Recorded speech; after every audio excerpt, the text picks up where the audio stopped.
All right. Hello, everybody, and welcome to episode 11 of On the Couch podcast, where we talk about Couchform and all the wonderful ideas and concepts that the school of thought consists of. Today, we will be talking about secrets and what kind of effects secrets have on the media that we are already used to, along with roleplay itself, and what kind of considerations come into secrets when we think about having and using them, whether as our characters or as players with each other. But before we get into that, we have a guest on this podcast we'd like to introduce first. So if you'd like to go ahead and introduce yourself, Panda. Hello, hi, I'm Panda. It's a pleasure to be here. Um, I'm kind of wondering why we've hauled this sofa into this meeting room. It's not quite where I was expecting a couch to be. It's the secret meeting room, as you noticed. There's nobody else here. I mean, yes, I Mhm. suppose it would be fulfilling that notion, but surely we could have found somewhere more secretive than a meeting. I mean, look, there's just giant windows just there. I mean, everything's soundproof. Oh, okay. Then Yeah, yeah, that's probably good. as Yeah, We're that makes facing away sense. from the windows, so nobody can read our lips or anything. So yeah, we're totally exactly. safe. We're actually facing a wall here, and Yeah. really, this might be the most interesting wall I've ever seen. I mean, God, if only everyone else could see this. This is just it's Yeah, beautiful. it's incredible.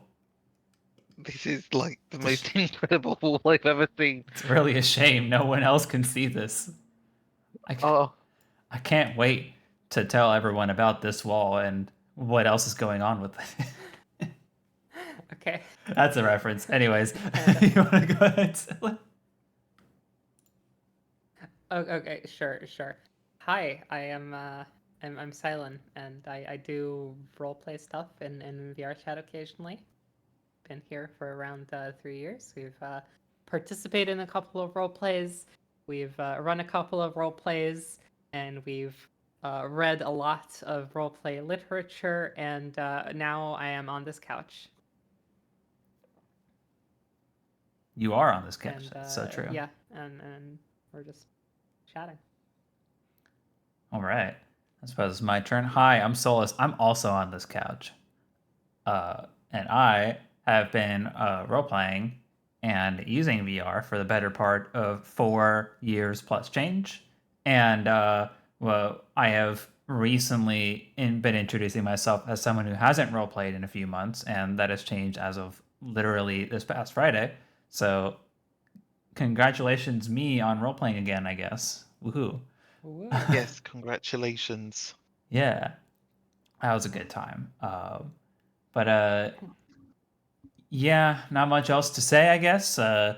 Been theorizing a lot recently and doing very little role playing instead of none at this point. And all this theorizing has brought us to where we are today. Um, and Carlon number 2 says just take out your selfie stick and take a picture, then have someone in Discord on their phone take a picture of that picture and post it. Yeah, but then it wouldn't be a secret, and I'm holding this secret Yeah, as the bad example of of you're you will secrets. never ever find out what's on this wall Yeah, ever.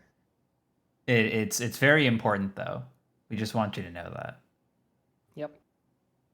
but we'll never let you know.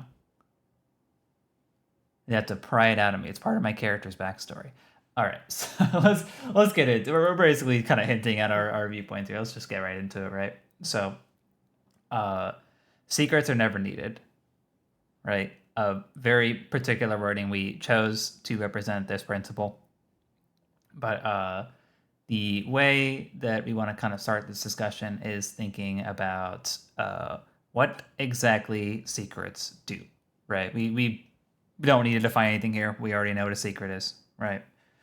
So, what do secrets do, right? We can kind of split out different kind of major categories on where we see secrets and what they actually do to them.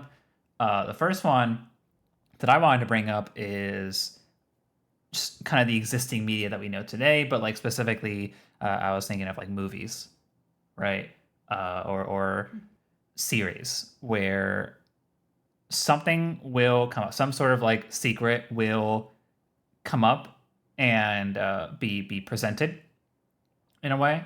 You as the viewer will generally look at the screen. You hear someone say something and it's like, oh, they have something hidden that like they don't want anyone to know.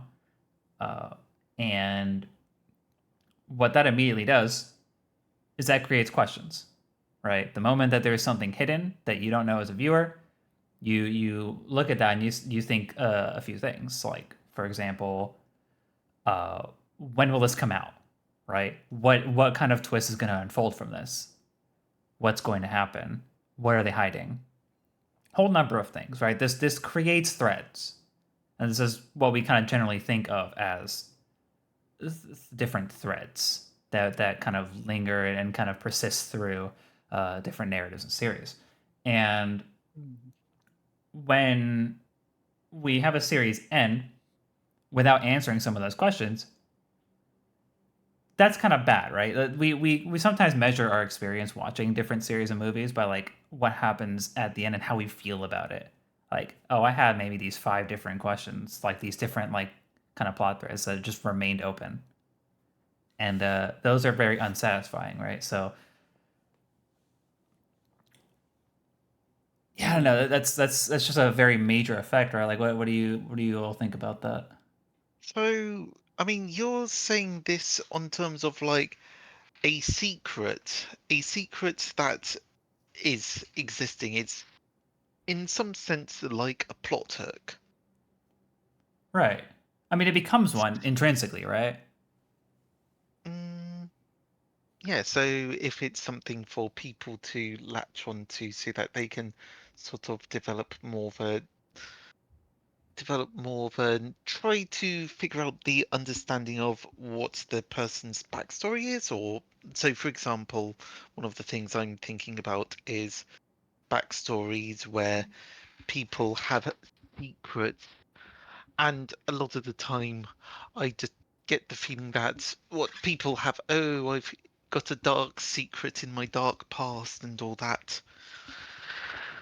And then it's like, what is it? And like find out in character, and it's like, but how? I Mm-hmm. barely get to interact with the character. What's the point of rubbing it in my face now when I'm not going to come across it in play? Right.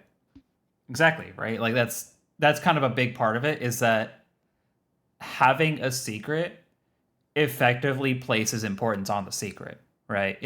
This information is hidden because I feel it's important enough to be hidden at the point until the point where I believe it would have the most impact to be revealed.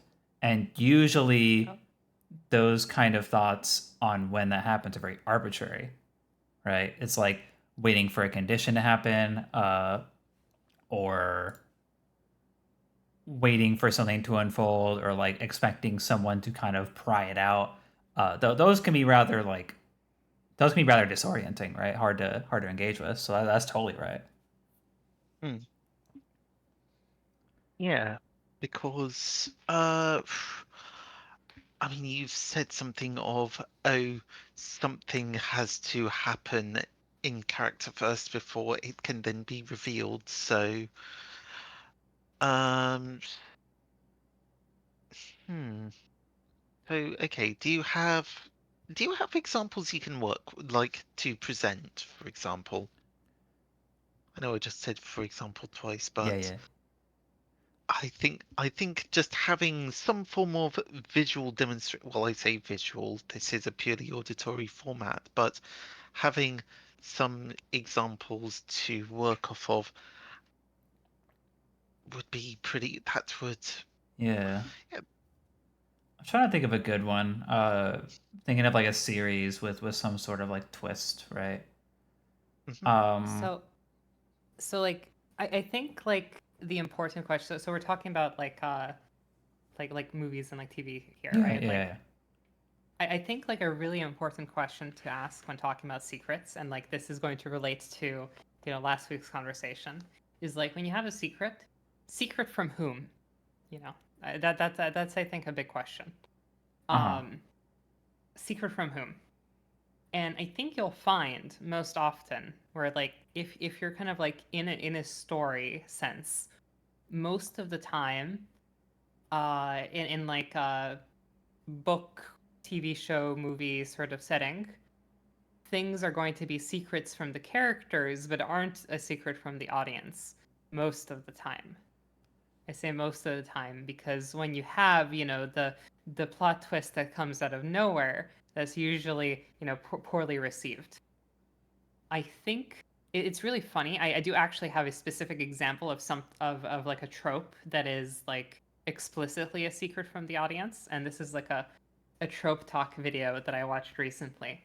They were talking about the noodle incident trope, Yes. um, where it's like, ah, yes, the noodle incident. We don't talk about the noodle incident, right?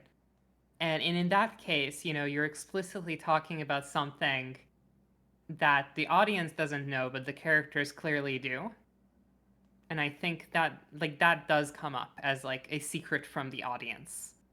Um, but I think if you really think about it, right, most of the time in like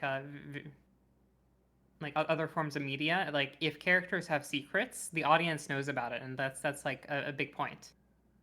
Um, Mm-hmm. so that is the people consuming the media know the thing.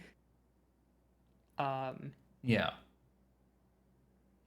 So now the question is that, well, this is something established in typical media. Roleplay, the half of the time the audience is the other people that you're playing with. So Mm-hmm. would you be balancing that? So how would you be balancing that out? It would just be saying something where you and another character understand what you're talking about, and then everyone else is clueless. So how would that work within roleplay in particular? Well, I suppose we will have to. Yeah, I suppose we will have to talk about that because the dynamic in role play is very different, right? Hmm. But I was more so like calling back to the conversation we had last week, which the principle was, reality is subjective, and Solus and I kind of hold the opinion that if you don't talk about something, right? If you don't evidence something in a scene, if you like never talk about it, it just doesn't exist. It doesn't exist until you show it. And secrets kind of like heavily fall into this category of like, not evidencing something, except I suppose it's like a specific example of this because, the reality of subjective, sometimes you just like fail to evidence something, right? Like sometimes you just like have something in your head and you just don't show it. A secret is something that you would purposefully keep to yourself. Right. Um, a secret is something that you would purposefully keep to yourself. And yeah, so in the context of like stories, right? Like when you like secrets and intrigue, right? Like you can have some like really cool mysteries and right and like, you know, intrigue can be like really cool and like set up a story. But like if you think about sort of like I don't know, like a mystery novel or something, right? Like usually you're seeing things from the perspective of the detective, and like the whole point of a mystery novel, right, is that like you get all the clues, right? Or at least a good mystery novel is you're given all the clues, right? Because if the writer didn't give you all the clues, then it would be really unsatisfying when it kind of just like comes out of nowhere and it's like, ah, I saw this, this pin on the floor, and the book has never mentioned that pin on the floor before, and then you're going to be like, well, what the heck? Where did that come from? Um, so from that context, I think secrets here is like a sub like topic of reality being subjective. Where like, once again, secret from whom? Is it a secret from the characters, or is it a secret from the audience, or Right. the players in this case? And I think there's something like very important to note about all these examples, right? Because like the secret from the audience bit of like we don't talk about the noodle incident, right? Or the audience getting the clues in a mystery novel, or even like Silver's example in the chat here, talking about the mushroom incident, which maybe a couple characters might know each other from an incident that they talk about, but Shoot, is I not can't even read necessarily that. shared knowledge, which is a good Thank you, example too. Silver. Thank you, Silver. I'm sorry, I didn't actually read. I didn't actually see that in the chat. Yeah, that's basically a mushroom incident. It's Yeah. basically like the noodle incident noodle. right there, right? Yeah. Yeah, So it's synonymous. I'll read the comment for full clarity here. Silver here says unexplored secrets can help lend depth to characters. For example, two characters knowing each other because of the mushroom incident. Doesn't matter what the mushroom incident is; those players may not even know, but it's why their characters know each other, and that's totally like that. That's basically another form of the noodle incident, right? It is the thing that can be a vague kind of connector between a couple characters that then kind of allows them to bond off of various things. And that, in particular, is not necessarily just a huge secret, right? Because it's not like it could be we don't talk about the noodle incident, but this is not something that is kept secret from other players. It's something that's presented and brought into the space of the roleplay by simply mentioning it. And that, along with all the other examples here, are examples of why the subjective reality is very important because everything has some sort of evidence to it. The mystery novel gives the reader the clues so they understand where all of these secrets lead to.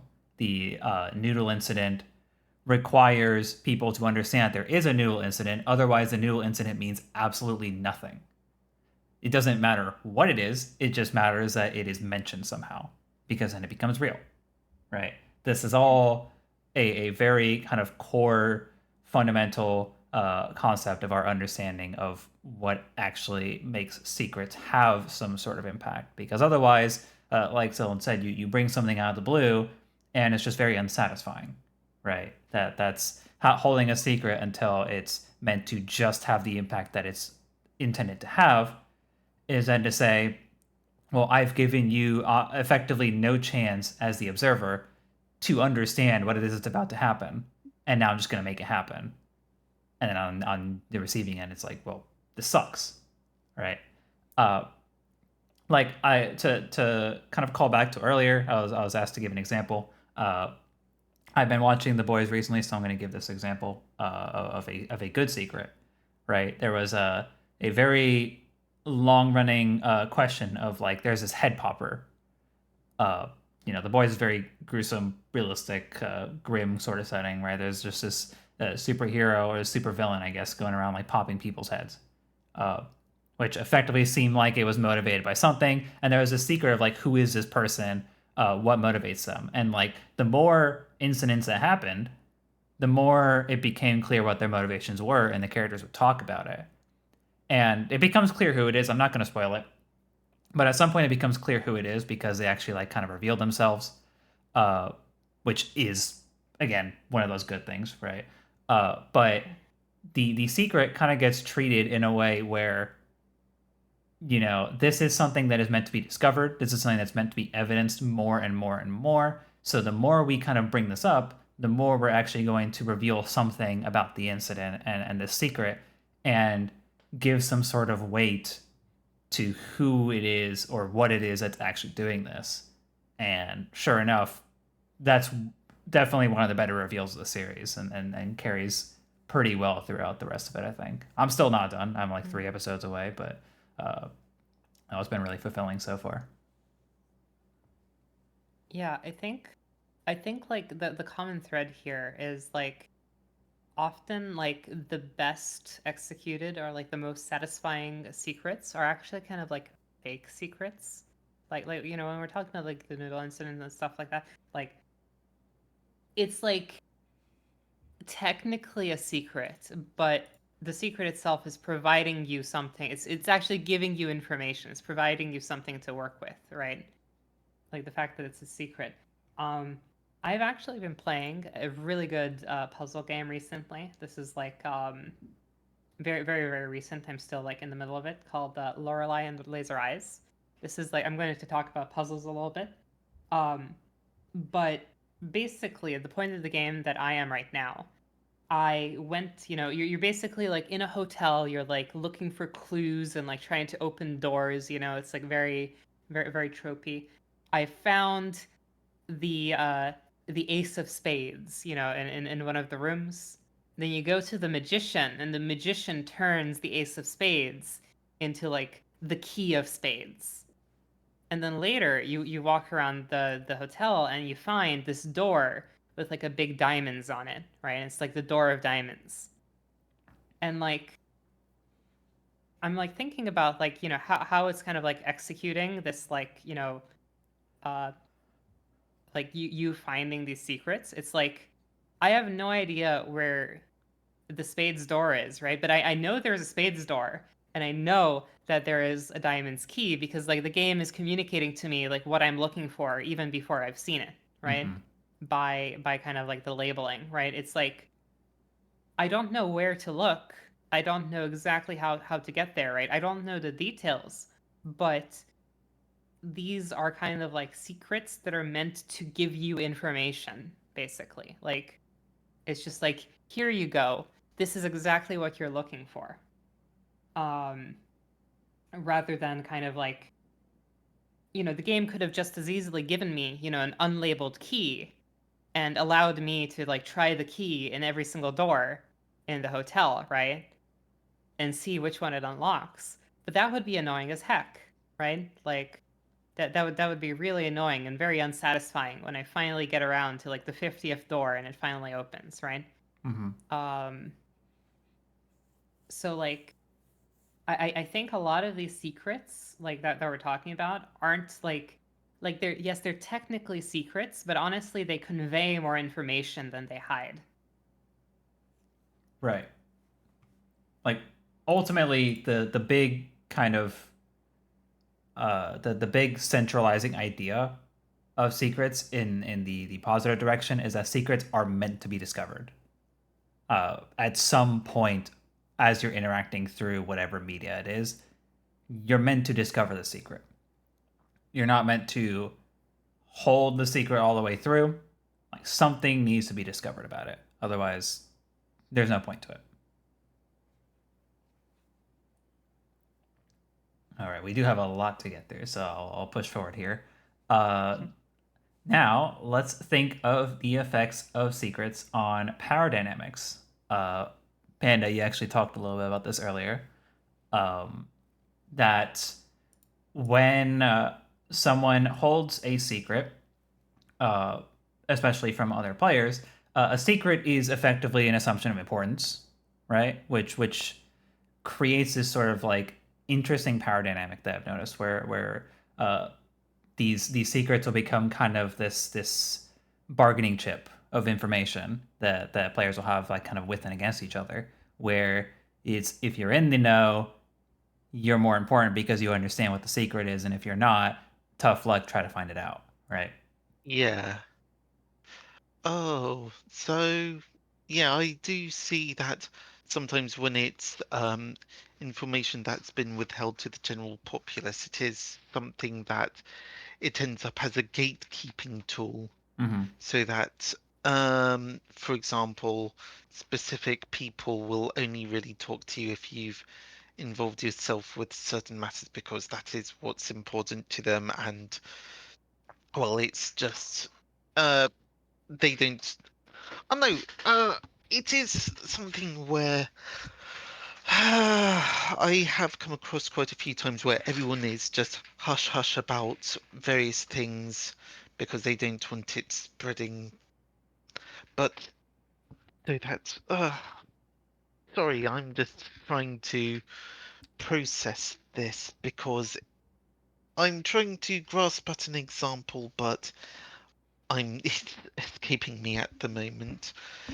No But it worries. does seem like I've seen it quite often that it is something where it's a bit of a filter.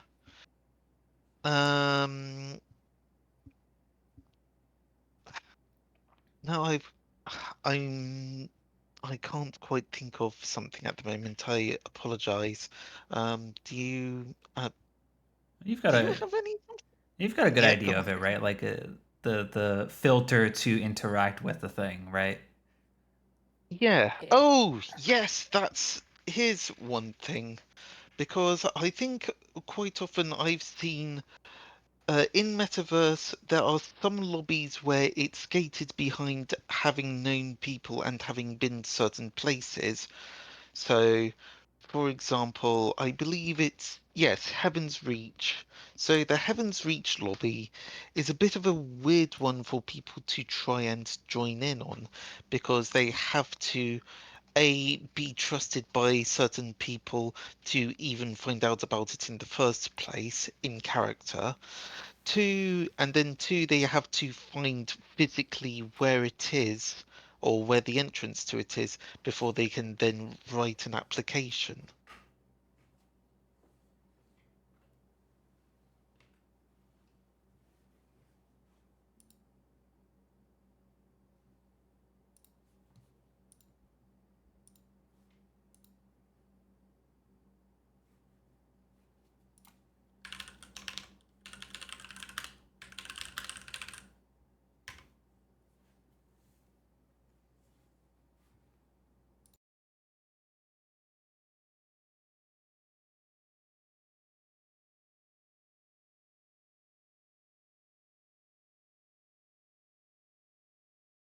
People who might actually have a good hmm. things to present or good things to bring to the table. We seem to be having audio issues.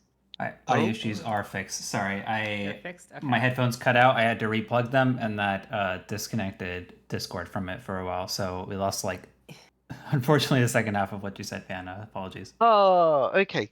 All right.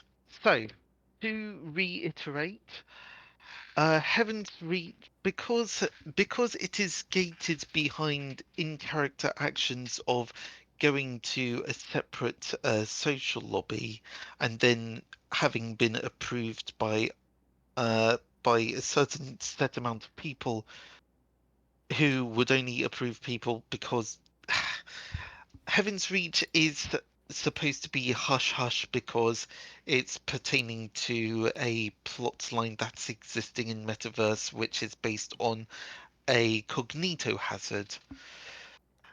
And oh, the notion of a cognito hazard then just adds extra complications to whether or not things are secret.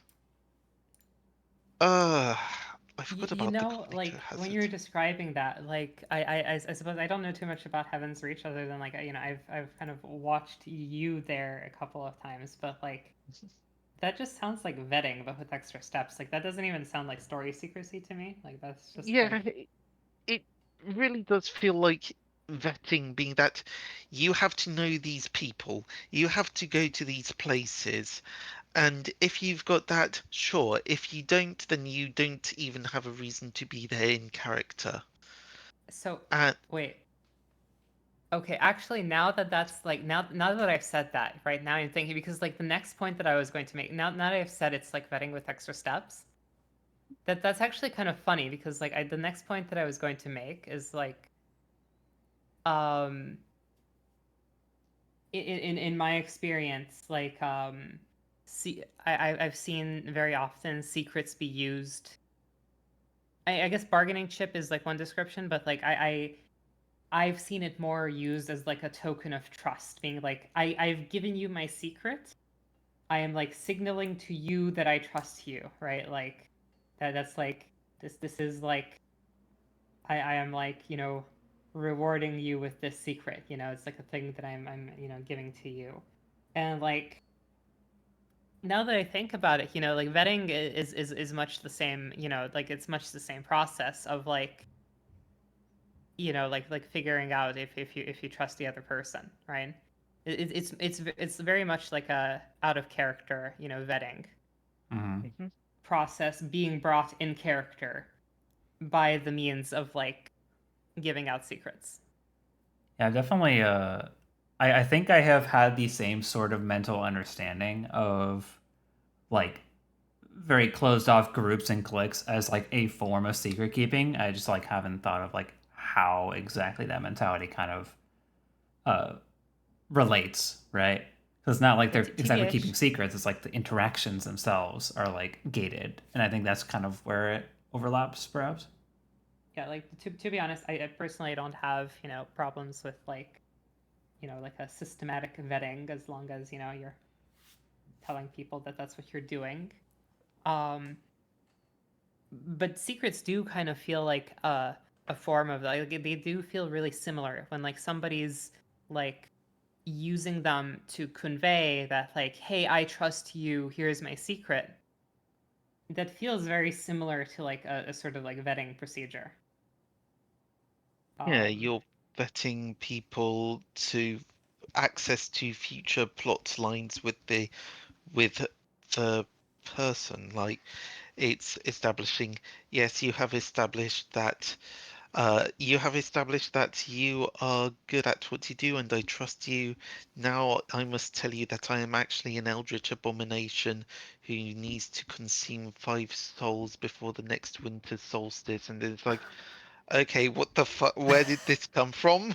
And then it's like, but then it has the option of, okay, all right, we're now going on a mission to get 5 people to then like shove them inside this dude, and it's like, oh, right. So I I see. suppose that would, yeah, that might be actually that might be more relevant to next week's topic, but it does seem like if you're using secrets to vet people, it does mean that you are signaling to them that you are more comfortable with doing further plot lines with them in future. True. I yeah. guess it doesn't necessarily need to pan to extra credit because that could still be something that interacts inside of like the standard session time, which Hmm. in and of itself can also create this sort of like partitioning, right? Because if you have those people that are effectively in the know on like the important plot things, then you've effectively separated them out from the people that are not in the know but are still in the same session time and thus are far less engaged with the central subject matter, and that generally does not do well as a common good. Mhm. Hmm. Yeah, the flip side, right? The common good part here. The flip side of here's my secret, I want to interact with you further, is everyone else, they can just go and like, I don't care about them, right? They don't get to role play with me in the way that I want to actually role play, right? They don't get to interact with my character for real. Um, everyone else, they don't know the secret. They don't actually know my character. And for the elder, I'm actually like an eldritch abomination, right? Like very often when secrets are used in this power dynamic way, usually it does come out of nowhere, and the reason it does come out of nowhere is because there is like actually the point isn't to like narratively figure it out, right? But the point is to keep it as closely guarded as possible, specifically so that no one can engage with that unless you hand out the secret personally, right? You Hmm. control who knows the secret. Yeah, and And further, right? Further to talk on that is the control of being able to control who it remains interested in the secret, because having the secret to begin with is the control, is the power, right? You have something they don't, you know something they don't, therefore you can hold that over someone. You want to learn this, you want to understand this, figure it out, put in the effort. Well, because it is a bit of a wonky thing where I've had people just talk about, oh, their character out of character, oh, their character is doing XYZ and etc. etc. But in character. but you'll have to find that out in character. I'm pretty sure I mentioned that earlier, but Mhm. for the whole purpose of how would I show that I would be interested in this in the first place if realistically my character has no understanding of this and wouldn't pursue it because they have no understanding or knowledge of it in the first place. It sort of makes me wonder if it's where it's a bit of out of character, it's a bit of meta in order to then get involved with it or not.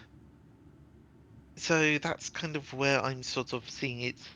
That notion can be a bit flawed, where if people are advertising it out of character but trying to keep in character, keep it a secret.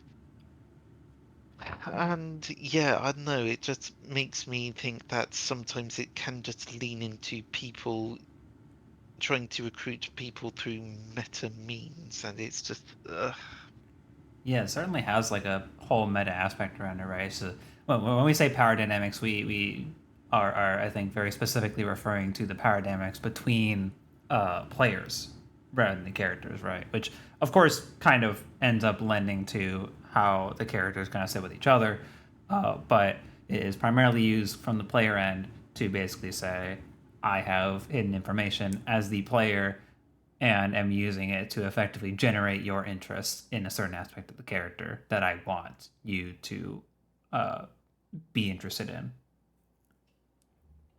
So Silver here made a really interesting comment, and I think I might ask us to go a little bit out of order on the outline here because I think this actually slots in nicely Okay. to the next point. That if skipping the next point to the secrecy and intrigue part. Sure. Um, Silver says, think secrets may also be worth more or less in RP depending on the roleplay. Drop in, drop out RP with no application process or DM approval. You're just able to make something up that may or may not be relevant for anything other than characterization.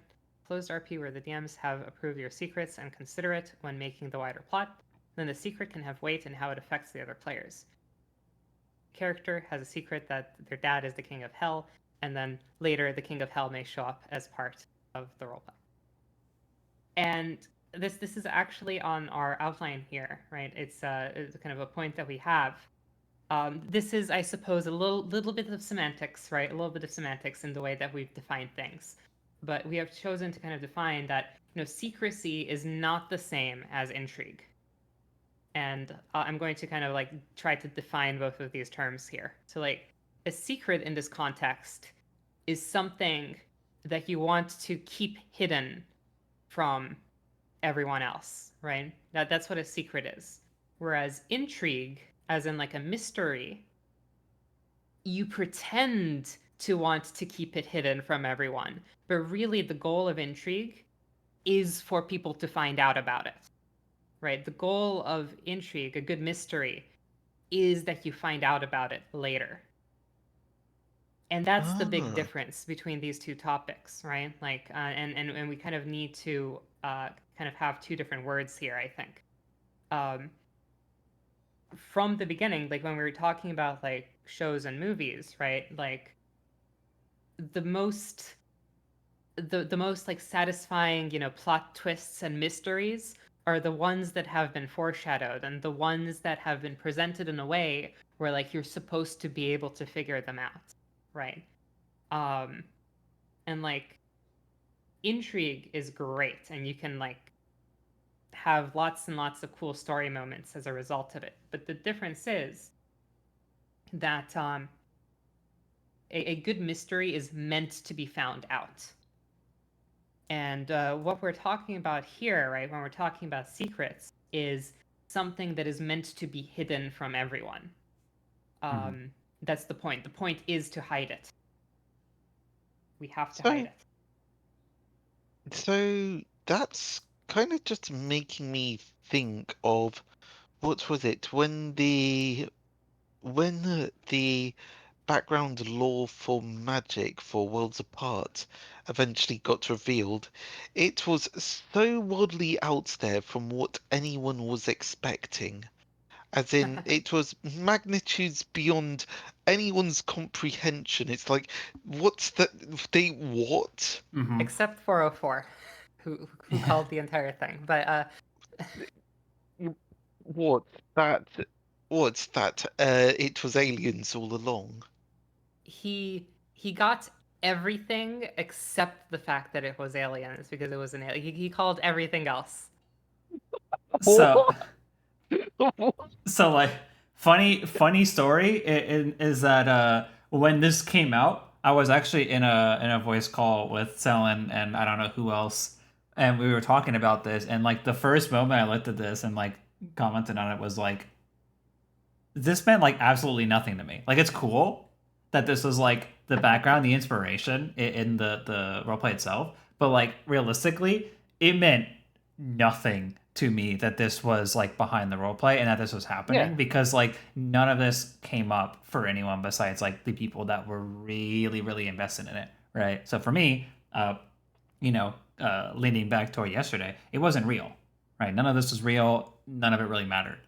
Uh, So this is actually a good topic. Do you mind tangenting the tangent here? Go for it. I can talk about the I love decision as tangents. well as like because I actually wanted to talk about this topic, but also in the context of a character that I've played. Because this and I wanted to actually ask your opinion on it because like when I was in gang roleplay, I was playing Foxglove, and I've talked a bit about the backstory of Foxglove on this podcast. Yeah. And I'm going to admit to it right here, right now. Um, I did not really convey the backstory of that character to pretty much anybody. There was one other person that I conveyed it to once in like a conversation that we had. And like the reason really is that like it wasn't really important to the character. Like I didn't like, tease that I didn't even like tease that I had a backstory, right? It was just like just didn't talk about it, didn't do anything that would indicate anything about the character's past. Um, and the way that I was using, right, the way that I was using the backstory of my character was to like internally make decisions, right? It was like a way for me to understand my own character's decisions, basically. Hmm. And so that I could remain internally consistent. Where the actual like secrets themselves, the actual secret backstory wasn't really important to the story whatsoever. But I was using the existence of the backstory to make decisions that were at least somewhat, somewhat consistent with something. Um, and in Worlds Apart, we actually the GM team, the secret magic lore, was we made it for much the same purpose. And no Silver, it was not aliens. It was it's actually even worse. It was humans. But It was but It's even alien humans. worse. Fuck's sake. but It's aliens.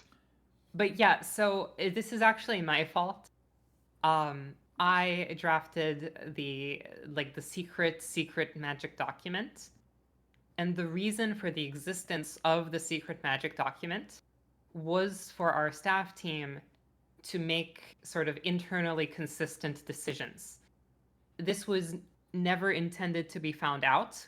We weren't even like intending to tease it, right? And therefore, I totally agree that it's not real, right? Like it's not really real. It wasn't really part of the story. It wasn't intended to be found out ever. It's just like we had a sort of master document that there were four GMs, all four of us could take a look at and be like, how is this magic going to work? And it's kind of just like if we have more than one GM making decisions, we needed a way to like make those decisions in a way that they felt like they were coming from one source. And like that was the reason that we had secrets, not to like tease it and only reveal it to like a certain small subset of the player base, but rather specifically to never reveal it, but have an idea, like an internally consistent idea about how these things work. And I can see that working particularly for players or for characters specifically, where they have a secret which they don't want people knowing, and so it adjusts their behavior, which for someone who doesn't know the secret, they'd think that's kind of odd behavior, but you know what? I know at least two cannibals, so So, but it does give flavor to the character. It's just that it's not necessarily going to be reflected to, well, it's not going to be found out, just Yeah. as a bit of a quirk. Yeah, this is like absolutely kind of blurring the line, I think, between like secrets and just like straight up unknown information. Because like you could easily have, something informs a character's behavior. Like for example, they grew up with a bunch of brothers, right? That means they are generally more kind of maybe masculine, or they have like certain behavioral traits that differentiate them from someone who might have had a different background. Uh, maybe they had to work a lot of labor to survive in their earlier years, and now they're doing well, and that informs maybe their like sort of more humble mindset despite being in a more cutthroat environment, right? These aren't necessarily secrets in so much as they are just informing aspects of the character's backstory. It becomes a secret when it's something that's intentionally hidden from others, and or presented as like a barrier of understanding, right? Like, I know at least a couple of people who effectively kind of sit there and say, I have kept my character's race a secret for 3 years, and I'll sit there and say, okay, why? Like, Right. well, this is not important. The answer to this question, to me, does not seem to be important to any sort of narrative that we are trying to tell here. And sure enough, the answer had come out in those instances, and I struggle to find where the answer actually had any sort of weight on anything besides just the question itself. So then would the response would be, why would anyone care? Yeah, and that's actually also a good question, right? Like, why why would anyone care about this? Is actually a really good question to ask yourself if you are considering holding a secret. Like, because this again comes up like more and more as we do these podcasts. So the consideration of like, your character's information, your world, your backstory is the most interesting to you, the person who wrote it, right? You might find these things very interesting, but other people will not find it as interesting as you do. So the first thing to do is to assume that no one thinks your setting is cool. No one thinks your character's backstory is cool. So instead, hone in on the things that actually give it value, how you present it, what kind of story you create from it, and how you engage other people with it is like generally what you need to focus on rather than just the contents of the things that you already are Hmm. really invested in. For example, my example earlier, the Eldritch Abomination who needs 5 souls before the winter solstice. There is a reason for people to care, being that people don't want to get their souls eaten. Usually Right. people care about that sort of stuff. If it's just like, oh hey, I'm not actually a human, I'm just nearly identical genetically, but I'm from a different planet. It's like, yeah, sure, but that's not really relevant in the wider scheme of things. You're still effectively a human. You might have extra background lore, sure, but Yeah. for all intents and purposes, it's not going to be that drastic. And I mean, this is like part of my one of my biggest qualms with the metaverse is that like there are very few kind of cornerstones where you can definitely guarantee that something has a enough of an importance to a wide enough array of people or the setting at large, right? Because the setting at large is everything, and therefore the easiest and probably only way to make something others care about is to either A, relate to the very specific setting that people are kind of engaged with, which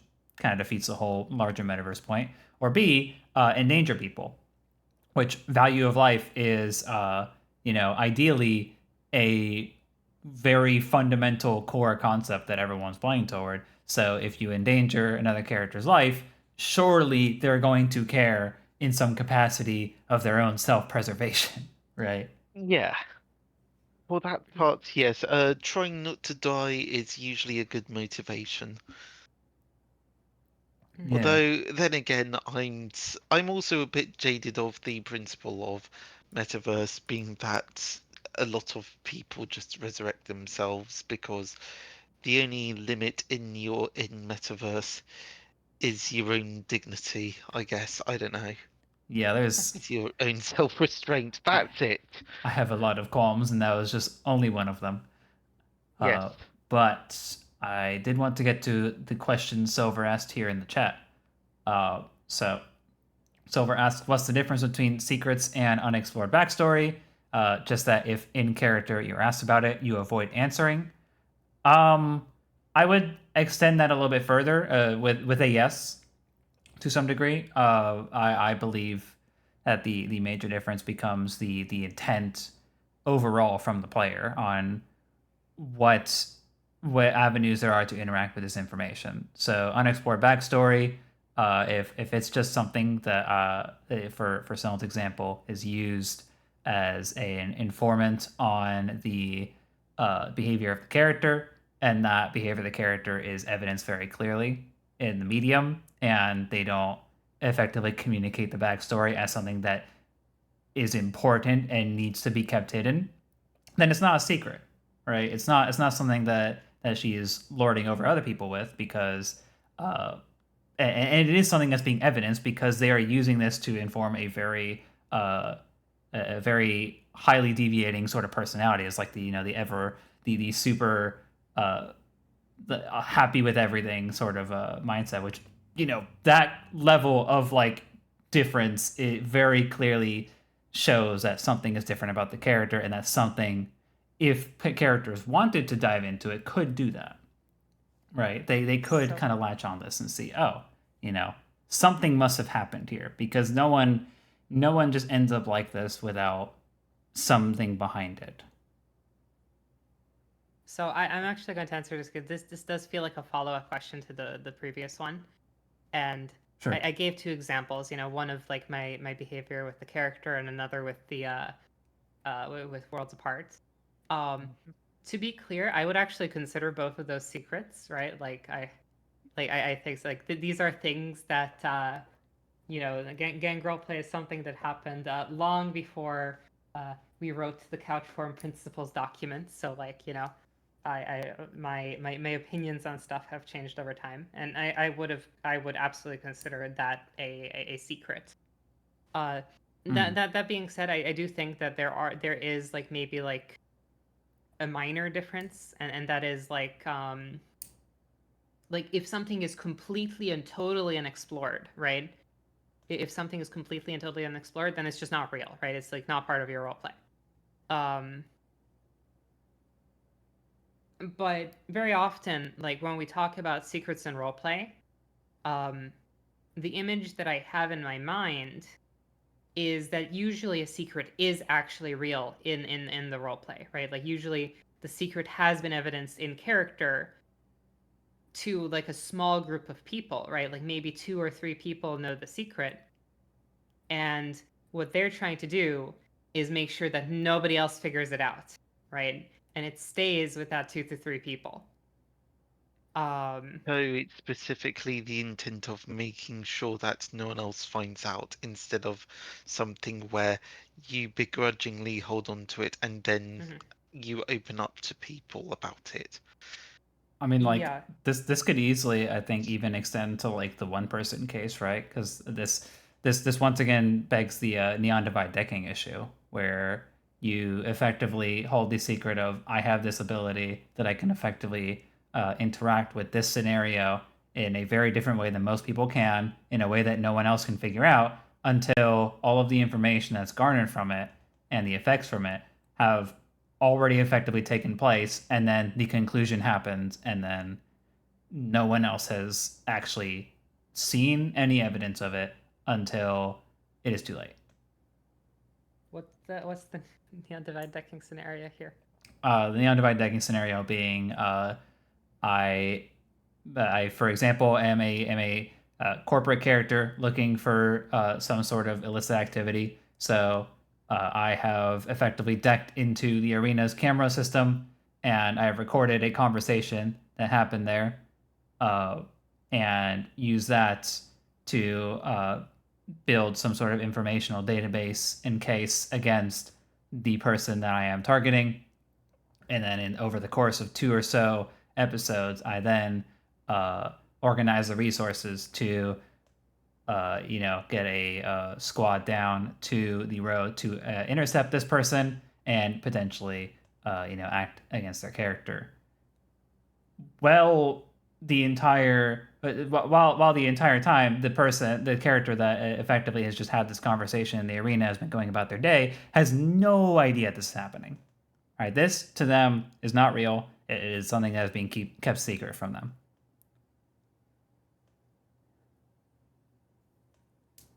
Right. So they're just like not in on the intrigue like whatsoever. Yes. Yeah. So I mean Except I they think are the intrigue.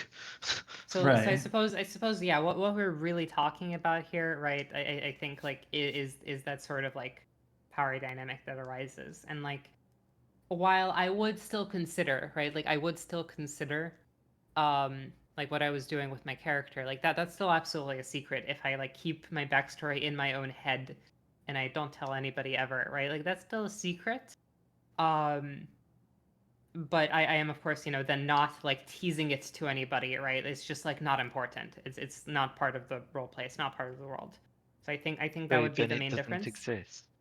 Yeah, it's at that point it's like not even part of the role play, right? In the same way that like the Worlds Apart magic stuff was not really part of the role play. It was only like indirectly part of the role play in the sense of like we were using it to make like really high level decisions. Now, would I do that again in that way exactly? I don't know. Probably not. I've been more of a fan of like complete transparency in roleplay as of late. Um, even when there's like intrigue going on, but like but yeah. I mean, I think that that's kind of like the main difference, where it's like, I suppose it's still a secret, but you're not actively like wielding that secret Mm. against other people.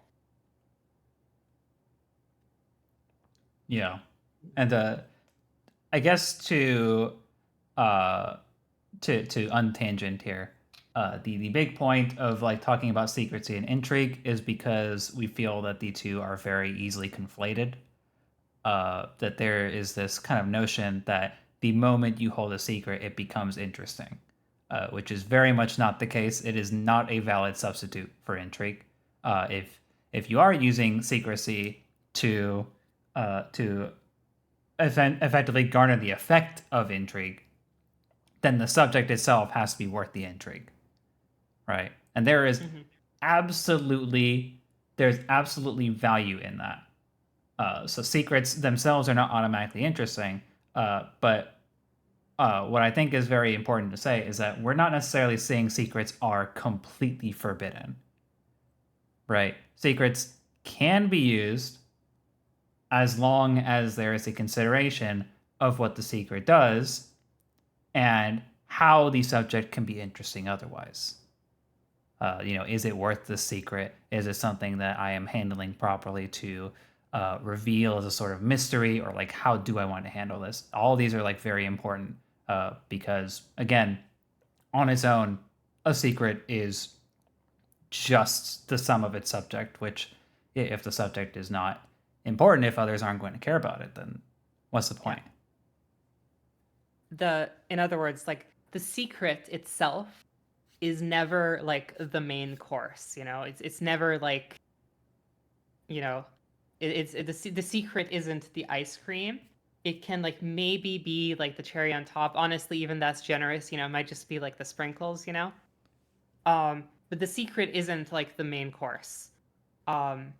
Just because your character has this ultra deep 100-page secret backstory, that doesn't actually make me care about it, right? The existence of the secret does not make me care about it, right? That's what it means that secrecy is not the same as intrigue. Intrigue is like a bit more than just hidden information. Intrigue involves like communicating that information in a way that's interesting. Mhm. And so it's like not just about the hidden information. The hidden information by itself doesn't make things interesting. It doesn't make things any more interesting by having it. Yep. Yeah, like they're secretly a princess. Is so if there's no point where the fact that someone is a princess becomes relevant, then it's just empty. It's just empty Might as well fluff. not be. Yeah. You guys have no idea how many times I've been confronted with I am the prince or princess of this faraway land that I have done nothing to evidence or talk about or make important in any sort of narrative. And then it's said like it's important, and I can't. What am I supposed to do with that information? You You haven't dab on acted like a them. prince or princess. You have just said it to me. Yeah. And I don't know, that sort of makes me think of background resources as well. I don't know if that's just a tangent as well, but people saying that, oh, they've got these things but have no evidence of it, and then just try to use it as, oh, they have it in the background. That might be a bit of a tangent, sorry. That's like No definitely worries. it's definitely close to home, right? Or it's close to the Mm, subject because it is very much like something from the information that sits behind this character also allows me more resources to engage with certain situations, which, in my opinion, draws away from the groundedness of the setting and everything being self-contained with it. I generally lean very far away from just taking from everything else and try to keep things in the world as much as possible because that's where the narrative is actually happening. Um, so the moment you start taking things from outside of it, you're effectively expanding the scope where not a lot of people are interacting, and that just adds a lot of noise, you know? mm. Oh yes, I secretly have an army of ninjas at my beck and call. Yes. And it's like, yes, that's great, but I'm never going to be seeing your army of ninjas, so I guess that's I guess that's just one thing of what if people try. So now that's just something of if people try bringing things to the forefront, but they don't have a means of evidencing it. Um, do let me know if if the tangent is going a bit far off, but it does make me wonder if the whole uh, if that's just a reversal of the notion. If I'm Hmm. just no, I think I'm getting sidetracked. Sorry about that. Very good. Um, yeah, I'm just thinking on that a little bit. I guess like yeah, how figuring out how to evidence things. Yeah, if it's very much in like the diegesis conversation, right? Like figuring out how Okay. to represent and to bring things into the world in a way that they can be experienced. That's like Yes. a So I hadn't thought about like that being like the vice versa of this, like having the thing and then not evidencing it versus like uh not having the thing and actually no, that's completely wrong. I'm just talking out my ass now. yes. Sorry, I've muddied the waters. can't believe you did this. No, that was totally fine. That was totally fine, man. Okay, so to get back on track then, for my own sake here, going back to like secrets not being forbidden, right? Like we're talking about this is something to have heavy considerations about, but is okay, right? And you know how where's the balance, right? And we are thinking to consider like what actually makes secrets okay. Well, we are of the mind that it is okay to have these if and only if we have made those considerations of how the secrets actually affect the experience, which we'll talk about in a bit, and what it is that handling these secrets differently actually does. Which what we want to encourage is we want to encourage collaboration and we want to encourage open counterplay.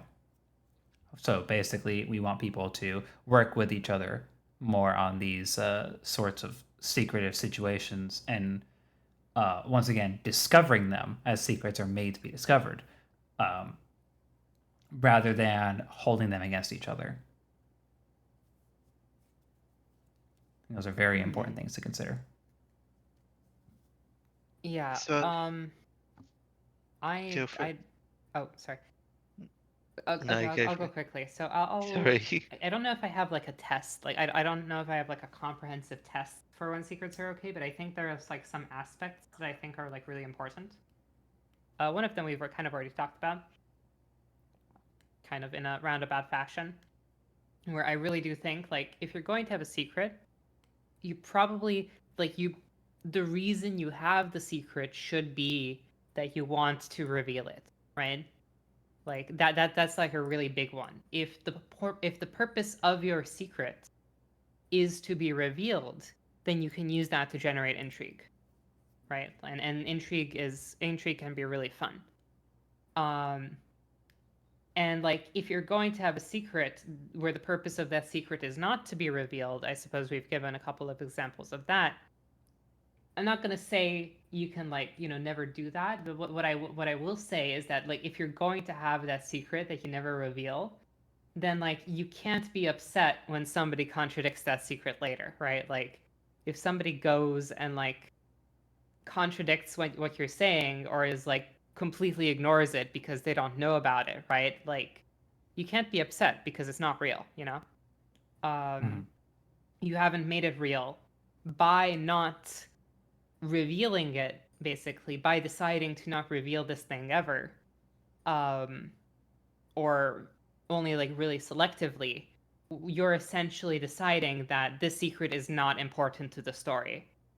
So then if it ends up so then you shouldn't try to make that sort of secret important to the story, right? Like you can't have both. It's like either the secret is intended to be revealed or it can't be important to the story. It's just like not something that you should be pushing like at all.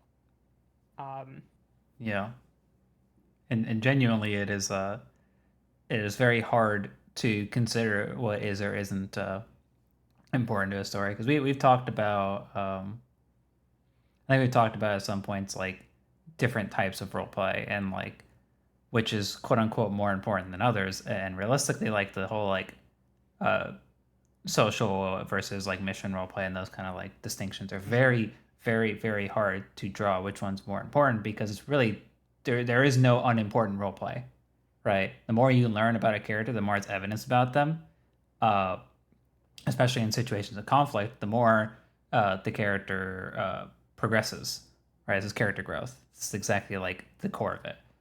Uh, Decisions are character growth. So even when you're like thinking about these sorts of secrets that like may or may not be relevant, it's like, well, if you're effectively revealing something about the character, uh, it is still kind of riding along that line. So it is something that has a very heavy sort of nuance to it.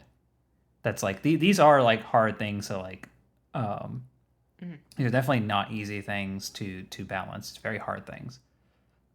So I think I lean more toward the direction of like how to treat it in a way that it's presented and not held, if that makes sense. Mm-hmm.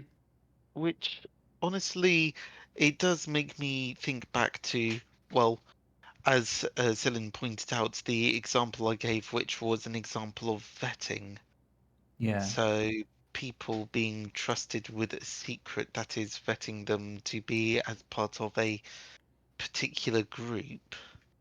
So that would be establishing people being like they are trusted within this group and thus can be involved within this group's activities. Yeah. I mean, that's like trusting people with information is a very common control tactic. That's very true. Um, okay, here's an interesting topic that we'll move forward to here. Is character secrets, and I'm interested to ask this question to you, Panda, to kind of start this off. Uh, Mhm. so have you? So we're talking about like players mostly having these secrets with each other, and now I'm thinking like we talked we kind of mentioned very briefly like characters having secrets on their own and how we could treat those. And I'm curious, like, have you had a character that has effectively had to withhold some information for character reasons? And if so, like, how did you handle it as a player? So I very much like the whole intrigue side of things. So it's more along the lines of alluding to something but never outright saying it. So, for example, my current main metaverse character, Taranto, he is, well, he has to look after his little brother, but otherwise he doesn't have any other existing family. And so then that draws the questions about what happened to the parents. And he has been asked this a few times, and he said that for one of them died in a car crash, and the other one he doesn't want to talk about it. Hmm. And so that's just using the sort of human emotional aspect of I would like you to respect my privacy as to what what this one in particular that bit as a person I don't want to share with you. Would you respect my privacy in this instance?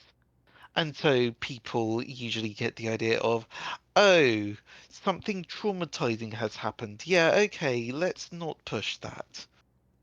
Yeah. And so specifically for character trauma, it is one of the that is an actual good example of yeah, because this is something that is somewhat distressing to me as a character, would you be so kind not to? And yeah, that's just usually a good way of holding a secret is by indicating, yeah, this is something that I'm emotionally vulnerable about. Right. And that's like that I think goes back to a very to the very strong point of like choosing the words. We talked about this in I think was it Diegesis? We talked about like voice and physical acting.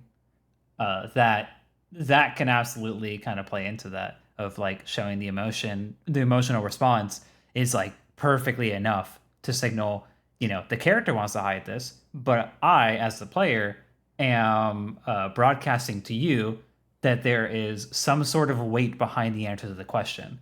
And even though I'm not giving you the full answer, I'm effectively giving the player the answer of like, this is something heavy to the character. This is something that distresses them, and this is something having to do with a parent. So you can kind of like you give them the space, the kind of area to make whatever guesses they want to about what happened, and then they can effectively move on because you've given them a lot to work with, which is good. Yeah, Yeah, I totally agree.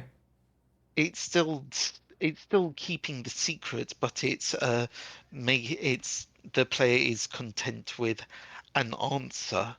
Yeah, So it's good way of resolving things. though it means that people won't know what actually happened with said parents, which is which if someone does actually go that far to find out, then oh spicy things. But no, it's a good way of finding a balance between, well, satisfying the player and satisfying the character and satisfying your own character, really. Yeah. Silver says, I'd rather not talk about it. It might be either heavily depressing or it might mean your dad ran away to be a clown and your character finds it embarrassing to talk about. Totally true, right? Yeah, it's like, oh God, I can't believe they did that. I'm never going to live it down. So, Yeah. yeah, it's more of an emotional response. Mm-hmm. It's just something where it's you at least it's still kept a secret because you've conveyed that it's something that the character wouldn't talk about, and only really people who really need to know what happened would then push forward to then try interrogate further. If it's just an Yeah. idle And curiosity that's thing. again where this like added element of the kind of emotional voice acting and physical acting kind of comes in, right? Hmm. That if you respond kind of in a depressed tone and body language, that will absolutely be conveyed differently than like an embarrassed sort of like it's that the more clear you make it, the more you're effectively conveying exactly what you want to, rather than just the text of I'd rather not talk about it could mean, like you said, many different things. So there's totally an element of like how many ways you can further help your scene partner understand what you're trying to do. And the more you kind of tap into those ways and those resources, the better your scene partner is equipped to actually deal with the information you're giving them. Yeah, they can react. They can react from the emotional beat of "Oh, I'm so sorry" to "Okay, fine, fine, be like that." Yeah. It it gives something to build off of, whereas otherwise secrets where I'm not going to tell you, that's okay. Arguably, could give something to work off of being. You could take the scene doing a why not? Why not tell me? But then it's that's just under the presumption that someone is calling into question the secret Mm-hmm. itself. Yeah, because again, the notion of it is a secret is very much, again, this thing is important. Therefore, you not telling me means something, and I would like to know what that is. And then that doesn't really give much to work with. It is very much like this is purely me responding to it being withheld as a secret, which is it's not exactly great. Like what we're kind of looking for is like at least make the you can have the secret. It's just make the things around it obvious. Because if you make it really hard to interact with, then why would people suss this out? Like I maybe I don't feel like spending 10 to 20 sessions trying to like befriend and spend a lot of time in Toronto just to learn about what the effect of this part of his backstory is. Maybe I just want to like kind of have this emotional moment with him where I'm like talking about his family and like want to at least understand at a base level what his kind of relationship with them is. And Yeah, that that kind of scene alone and how you would respond to that, Panda, is like that's good because it gives that sort of like level of closure of like, oh, okay, I understand, there's a brother here, there's like the parent that died in the car crash, and then there's the one that is very clearly very important to him. And like I could spend the time to understand this more, but I don't really have to because what's important to the narrative currently is that we've effectively hit that point where I as a player understand where this is at and the character is effectively conveyed uh, their feelings on it. yeah, it's the that is the why do people care about the secrets?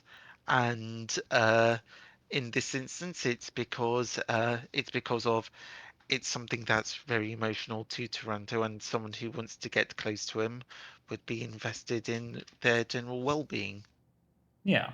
And realistically, this doesn't seem like something that you are like holding over people at all. Like, oh, wait till people learn about Toronto's backstory, right? No, it's like this is something you can talk about, but it's not ultimately crucially important to the whatever larger narrative is going on. It's just something that informs the character. Mm. It is, yeah, this is something for a person, like for a player basis. Though now the question is how would that look if it's the major storyline of a role play? If it's a major storyline, Well, okay, I say a major storyline. If it's more from the point of coming from the GMs rather than coming from a player. hmm. So what exactly is this question asking? Like, what how would it So be I treated differently? You mean? Yeah, I think it's just I think it is just where there is a question where people are inquiring about it. But instead of being presented by a player where it's, oh, this is part of my tragic backstory, ooh, it's more along the lines of, yes, this is kind of relevant to progressing the plot forward. You need to find some form of information so that you can then do the thing. So here's how I would treat it. I'm just like, okay, like unironically, just like in this case, I'm just going to treat the world as a character that the GMs are playing, and the lore of the world is the tragic backstory. And it's like, same thing. If the lore is there and it's like hidden and like, it's never going to be revealed, then nobody's going to care, right? And like, you can't expect people to care. Um, if it's like not there to be used. Right. And so, what I would do in that case, just to uh, harken back to our previous conversations in basically the entirety of the On the Couch podcast about Couchform, right? Is what we're doing here is we are centralizing these storylines, these narratives on like these core themes, and we are using those to kind of inform what is relevant to the characters and what they would care about. So if I'm thinking as a GM within this framework as the kind of keeper of the theme, then what I would do with my secrets is I would first think about whether they're important to the themes, whether they touch upon any sort of like specific relevant thing that people would care about, which would then kind of inform, all right, well, if that is the case, then I have something that's good here. And if it is something that can be kind of used to bolster this ongoing plot uh, uh, progression that I have used within this world, then that is a tool. The secret, the intrigue that I am generating through this information that I'm feeding into the world through events to the players is effectively this vessel, this tool that I'm using to make the information and interacting with it a bit more interesting. But the information itself has to be interesting and relevant first. Um, You know, well, now that we're talking about this, it's really funny. I think I've actually gave like exactly this advice to like an upcoming roleplay group. mm, Um, I won't actually talk about the specific thing because they want to keep it secret, and I I'll see. respect that. I actually tried to convince them to not have secrets in the first place, but failed. I was unable to convince them to not have the uh, the dark secret lore. Uh, but in failing to convince them to not have the dark secret lore, I was like, okay, so if you're going to have this like big major plot twist where like everything that everyone knew is false, right? Like if you're going to have that big major plot twist, well, you have to make sure that your players are going to actually care about those things. And in order to make sure that your players are going to care about those things when you drop the plot twist, like later down the line, you have to make sure that the sort of things, the sort of themes that you're exploring in the role play before you drop the secret kind of lead into the secret, you know? Um, like the nature of the secret, like basically you have to make sure that the characters are going to care about the secret even before they know about it. And the players are going to care about the secret even before they know about it. Mm. If you're going to do that, I disagree. I wouldn't do it that way. I would kind of like, you know,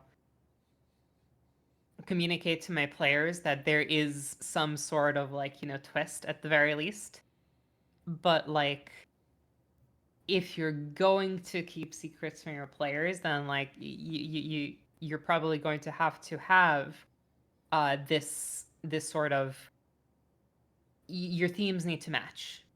And I can actually give like a really big anecdote of like what happens when like you have a big secret and like the themes of your role play kind of like don't align. And what ends up happening is players are just not going to be interested. We had this sort of like situation in gang role play where for a really long time there was a secret alliance between the two gangs, the Fallen and the Whisperers. And like we were basically like kind of given orders like in the Whisperers, anybody who was in the know was kind of like given orders to like, you know, not talk about it because like it could get us in trouble or whatever.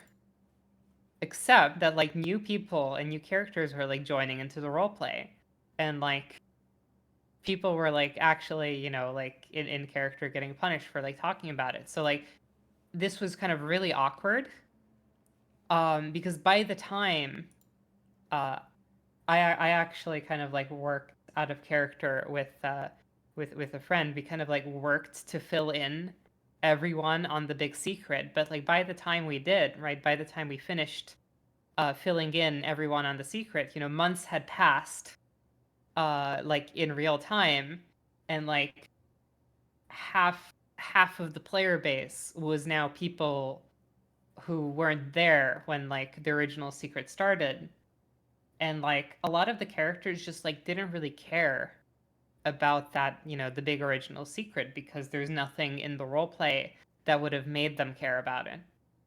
Like the role play was essentially diverging into two different directions. There was the people who cared about the secret and the people who didn't. Right. And there was nothing to pull those two groups together. Right. Well, I think that in that scenario, really, I would have thought that it would be a point to make it. Well, I know that's what you were intending on doing, but it really should have been that people should have been bringing the new people in. Should have been bringing the new people into it to then make it less of a secret, because I think if it's a secret, if it's an important plot's relevant secret, but then it fades into obscurity because the older people have moved on and then a new wave of players have come, then yeah, it's just, as you said, it just becomes not important. So it wasn't so much that we did successfully bring everybody into the secret. But the thing was that nobody, like the people that we brought into the secret, most of them didn't actually care because their characters hadn't been there. And there was nothing else, right? It's like only the people whose characters were there cared about the secret. Because the themes of the roleplay had kind of like diverged from that story, right? So, and it was kind of like pulling people in a different direction. Mm. So like that's kind of like what I'm saying. It's like if you're going to have something be like a really big secret, you have to make sure that the people, your players and your characters are going to care about that secret. And like a big way to do that is to kind of have like the themes that you're like working with. Because the themes that, you know, what the people who were in on the secret wanted to do, or they were like trying to rescue like a specific character who had been taken and was very much like a the gang is family, and the family, you know, has been hurt, and we need to kind of get revenge for this, right? Like that was like one half of that. And like but like the themes of the role play had started diverging into like we're just fighting, it was like very much like we're just fighting the other gang just because, Um, so there was nothing really evidencing that in the role play, especially when we were like explicitly blocked from pursuing like that storyline in certain cases, in favor of other stuff, basically. So like, I don't actually blame the people who didn't care because there was no reason for them to care, like, you know. And that's what just what I'm saying is like, if you are a GM and you're considering having like the big secret in your role play, like you've got to make sure that people are actually going to care when that secret is revealed. Of course, the Gangarp example is a bit weird because this was like the players care, like a part of the player base cared about the secret, and the GMs were like trying to steer away from it. So this is like the opposite, you know, the opposite arrangements. But I think the point still stands of like, if you have players and you have characters, just filling them in on the secret is not going to make them care, right? Secrecy is not intrigue. It's not enough. The existence of the secret is not enough to make people care when you reveal it to them. Right. And on the flippity flip here, we've got another one from Silver here. That watches a lot of people playing VR roleplay, and it can be very strange for how for some people there is some grand plot going on, and other people just don't know about it. The plot hovers are in their own secret bubble, insulated from the rest of the roleplay. Yeah, the shelter, the effectively sheltered group that manages to what's up? You weren't talking about the shelter group from ND? I actually would not consider that part of the. I wouldn't think reunion's actually part of that specific. That because I mean they certainly had their own sort of like plot they were following. I don't think it was as central as this would suggest, right? Because Neon Divide being very decentralized kind of breaks that one. But this is certainly an Aether Chronicles Fractured Thrones issue, right? This is certainly been seen there where the feeling of it is that you have this sort of like silo where all of the important conversations happen, and then outside of that, the world kind of moves around and is at the whim of those discoveries had within there. And that becomes what is relevant at a larger scale to the world rather than it being, I guess, more accessible and more evidenced.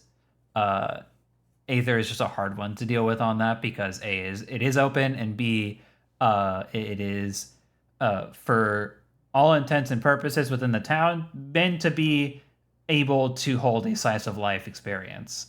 So having these sort of like really high impact sort of storylines do not mesh well with that, and that means either A, they're taken off map, or B, they are effectively confined within certain small areas. So yeah, it's certainly been an issue in a lot of different aspects, and it's one of those things that I think as a larger community we're still trying to figure out how to manage. Right, I talked with Leo yesterday, actually, one of our previous guests here, when we talked about normalcy. I was talking to him about a very similar subject and thinking about like we were thinking about kind of social versus like campaign style role plays, and what kind of considerations need to be in place for these sorts of like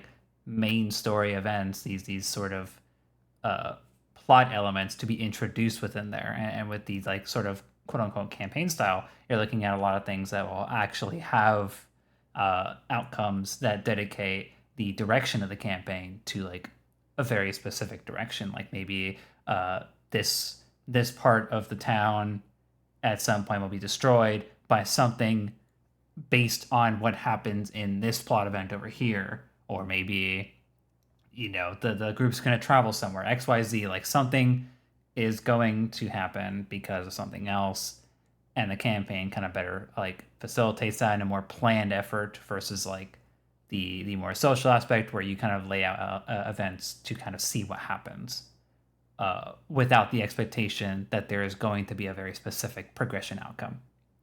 And I think we're kind of in the stage of still considering how to do that in a way that better manages everyone's interaction with it. I think there have been a lot of successes and failures in that aspect.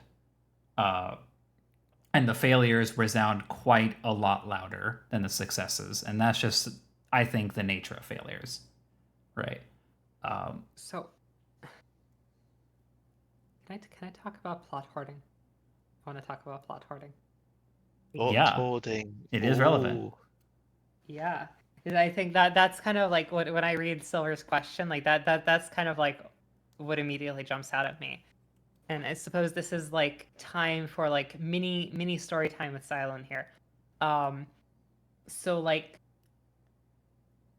over a year ago now, like I was busy in the Nordic LARP phase where I was just like researching everything about everything I could possibly learn about Nordic LARP, right? Just like a different roleplay community that has like different standards, and like I was just interested to see how other people do the things that we're doing. And like I came across this term, plot hoarding. And it was really strange to come across this word because like being in the VR roleplay space, I had been introduced to a similar word called plot chasing. And what plot chasing is, or how plot chasing was defined to me, was kind of like the idea of like if you are in a roleplay, you shouldn't go out and insert yourself into other people's plots. Like you shouldn't go and like crowd around like where the air quotes plot is happening, and like try to insert yourself into it aggressively, right? This was kind of like a term. It was kind of like drilled into us as people who are playing NPCs. This was kind of like drilled in as like this is a thing you shouldn't do. You should let the plot come to you, and when it comes to you, then you can be a part of it. And I'll talk about this again in a moment, but this was really strange to come across this term plot hoarding because I'd never heard that term, or even despite being very similar, I'd never heard that term used in the VR roleplay space. But then I started like looking into this more in like the Nordic LARP space, and like there I found out that like plot hoarding is kind of like a description of like you as a person make your way into some plot, and then you keep it to yourself and you don't share it with others. And that's how plot hoarding was kind of defined in that space of like you come across some plot and you try your best to keep it to yourself or to a very small group rather than sharing it with others. And once again, this was really strange because I had never once heard the term plot hoarding in the VR roleplay space. And then I started asking around in the Nordic LARP space, or kind of like in the LARP space, about plot chasing. And not a single person over in the LARP space had ever heard about plot chasing. And I was like, something very interesting is going on here, right? Like there's definitely like these two things are kind of like similar concepts, but there is like they're like almost like opposed to each other. And I suppose full transparency, like personally, I think like both of those things like are generally negative behaviors, and I also think that people who tend to plot chase also tend to plot hoard, and vice versa. It's kind of just like the direction that you approach the problem from, right? I would say personally, in my opinion, I think plot hoarding is more damaging. I think they're both quite damaging. I think going and trying to insert yourself into everything, trying to make yourself the center of attention all the time, is a very kind of like negative behavior in a roleplay space. I also think that, keeping the plot all to yourself and never sharing it with anyone else is also a really negative behavior in the roleplay space. The reason I think plot hoarding is worse is because it's quiet. And when you're doing it, other people aren't going to know that you're doing it. Whereas, like, if you're plot chasing, it's really obvious that you're doing it. Like, it's really obvious. Everybody can look and see that, like, you're the center of attention at all points in time. And when you're not the center of attention, you're going and, like, trying to weasel your way into the thing, right? Like, it's really plot chasing is really obvious because it's loud, whereas plot hoarding is significantly less obvious and it's quiet. So, like, I don't know, it was just, like, interesting to me, the, like, kind of like the opposite kind of like viewpoints where, like, you know, the LARP space valued, in my opinion, correctly, not hoarding plots more highly, right? And this concept of keeping things to yourself is bad. And, like, chasing after things, you know, was not seen as necessarily bad, or at least there wasn't a term for it, right? There wasn't a negative term for it. And yeah, I don't know. Ooh, I mean, I don't know what y'all think about that. Well, I've actually seen some instances of plot hoarding when I've done real life LARP. So, so pretty much the faction that I'm part of in this LARP usually ends up getting involved with the main plot line a lot. And I think one of them, like one of the other people in the faction, decided to grab a bunch of items that were plot relevant for safekeeping, but it effectively meant that no one else could use them to interact with them for trying to understand what they are. So I think that's one of the examples I've seen specifically where they've they have physically hoarded the plot. Oh my god. It's yeah, they have when someone has physically hoarded the plot, that's when you know. It's just oh my god. Physical plot hoarding. Yeah, physical plot hoarding. Love to see it. Uh yeah, so as for plot chasing, part of me thinks that stems from the fact that in the VR chat roleplay scene, there are quite a lot of people who stream, and I think it's sort of got the whole basis of people want to see themselves on camera, and this is something that I will be admitting. I am quite ashamed in admitting. Back when I first started, I was very much under that notion of, oh yeah, I'm going to get involved in all the things so that I can become the internet famous. Which thankfully I've developed. I have moved on from that. Have I? I think you I'm have. not. I'm no longer a plot chaser. I'm no longer as much a plot chaser, but it does seem like from I have noticed that there are people who just want to clam around, specifically streamers or people who are very well established within the community. So I think it's part of me is sort of thinking that it's also based on social reasons rather than they just want to be involved in the plot. It's more that they want to be involved with the people who are in the plot than care for the plot itself. Right. And that can kind of very immediately lead to these sort of plot hoarding situations, right? Where you have a bunch of people kind of chasing into that, and then at some point it becomes a silo.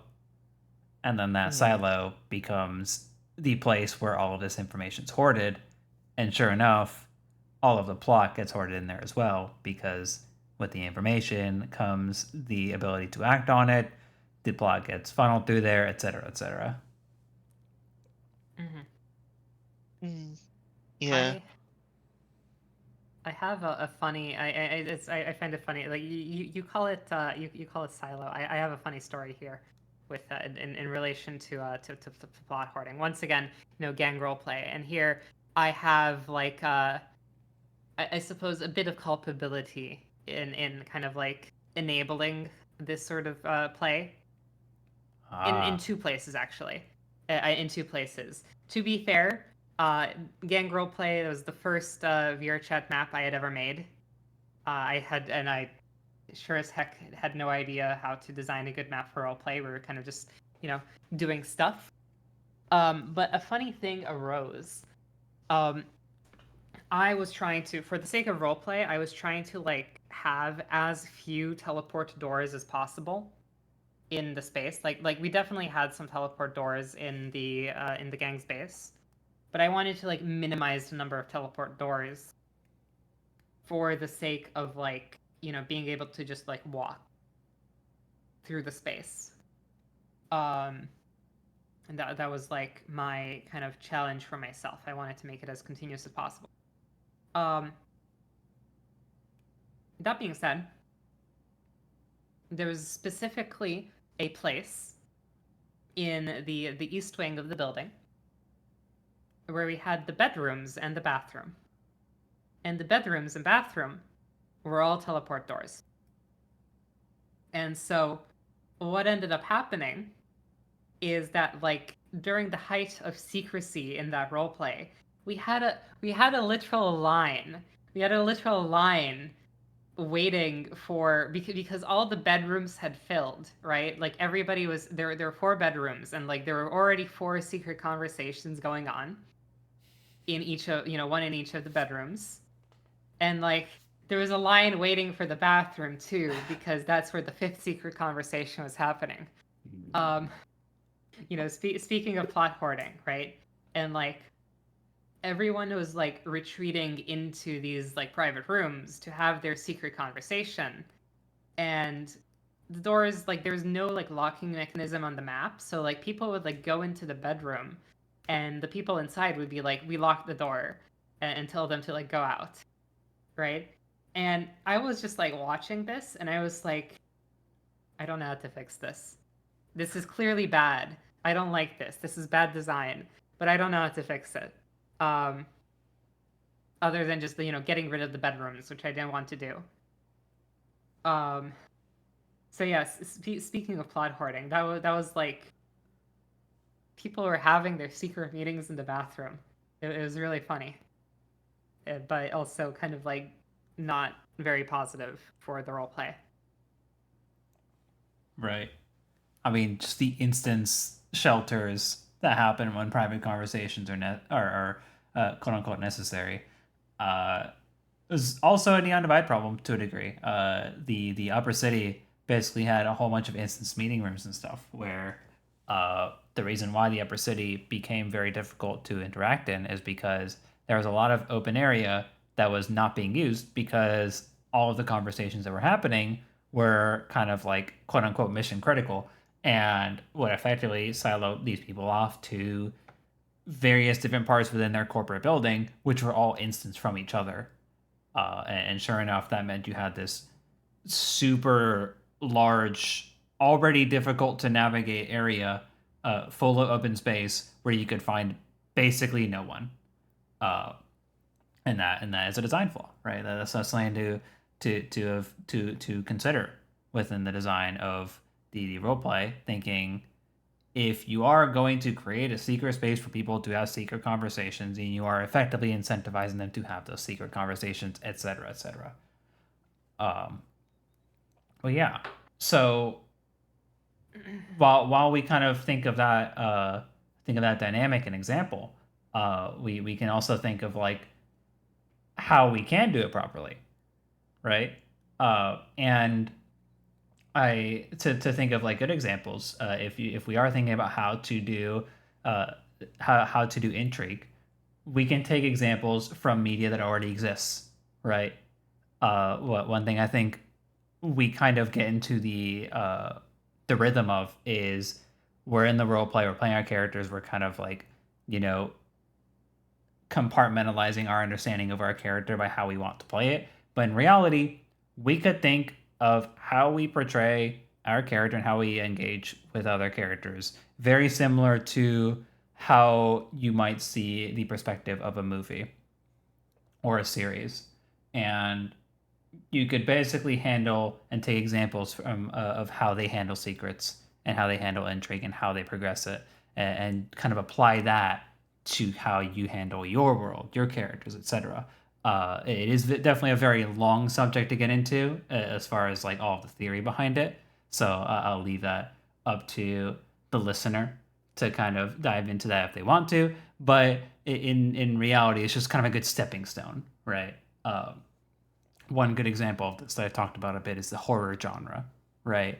Like, you absolutely know that if the character goes into the house that the killer's in, they're going to get stabbed. You know this as the viewer. And yet, every single time they play the suspenseful music, the character walks up slowly, they're making the bad decision, you know something's going to go bad, and then there's a jump scare. And that's like, this is the thriller genre, this is the horror, this is like, you know this is going to happen. But it happens anyways with a build up, with some sort of like, how is this going to unfold? How is this going to happen? And then how it happens, the exact way that it happens is how they get you, right? It's like what the entire genre is based off of. Drama does a really good job of this too. If there is any sort of twist in a character's behavior or like the power that a character has or what it is that they do, like I mentioned before, the head popper and the boys, right? Those kind of things and how drama handles secrets involving characters within the setting and secrets about the setting are very interesting to kind of look into. Just take example from, uh, like I said before, how the head popper builds up, the kind of like motivations that are revealed throughout the process of it. It isn't just like you know they exist, but they do literally nothing until you know who it is. That's just ridiculous. No, you learn more and more and more. And as it kind of becomes more and more obvious, you're at the point where you start to be like, okay, I understand a bit more about the motivations here. And when at some point I'm going to learn who it is and it will make sense. And it does make sense based on the motivations. It's great. Um, so yeah, just taking examples from that. To name a good example of something that's done that well, Blackwell. I frequently use it as a good example of a lot of the principles that we're talking about because it does do a lot of things really well. One of the things that the Blackwell roleplay did was effectively it does sit in the horror genre, in the thriller genre. So it basically does exactly what I talked about before. Well, what they incorporated was these like musical swells and stings that basically, when something was about to happen, they would kind of play this lower tone, suspenseful music that would effectively signal to anyone who's in the area that the music is happening in that something's about to happen. And that would build the suspense. Suspense is very, very important in this genre. And sure enough, those people that are involved in that and are hearing this track effectively know that something's about to happen. They see things start to like kind of move around them, whether characters are acting weird or like something gets narrated to them, which we're not a big fan of narration here, but I at least think in that instance it's used well enough in conjunction with the signal that then again builds up this information. And sure enough, again, that is a good example of it because the moment the thing happens, you get the musical sting, you get the scare, you get like the kind of immersive experience of like, wow, that was scary. And then things kind of level out. You get the up and down.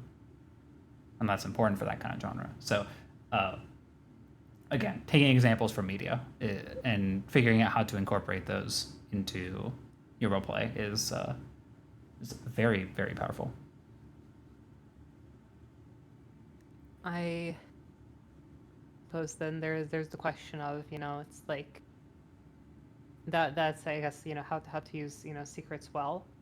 Once again, also I am a big advocate and kind of have been for a while now of just like, characters keep secrets, players don't. Like I am kind of like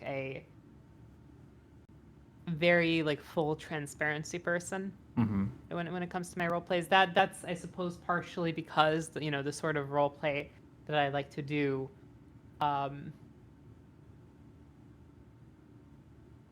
is not really like I suppose I as a person am a bit less interested in like me the player experiencing intrigue. Um, I'm usually more for like thematic and emotional explorations, which don't necessarily like need intrigue to be interesting. So I guess I'm slightly biased in this sense, but like I'm just like a pretty big fan of just having just like full transparency, like actually like absolutely 100% full transparency on like how everything works with the players, and just like trusting each other, trusting each other to play the characters, and trust is of course the big word, but I think it can work. Um, it's it's kind of funny. I think back to like the sort of like secrets powers like style secrets and powers like style larps. I actually haven't seen too many of those, but I think I've talked about was may God curse the writer. That's a really interesting larp that I definitely want to run someday. It's really cool, and kind of like those that LARP was about characters figuring out like a big part of the LARP was about characters like discovering the way to leave because they're like stuck in this like storybook world, and like the human characters are trying to figure out a way to leave the story before they become a part of it, right? And it's kind of like this like you're trying to like escape, but in order to escape you have to discover some secrets.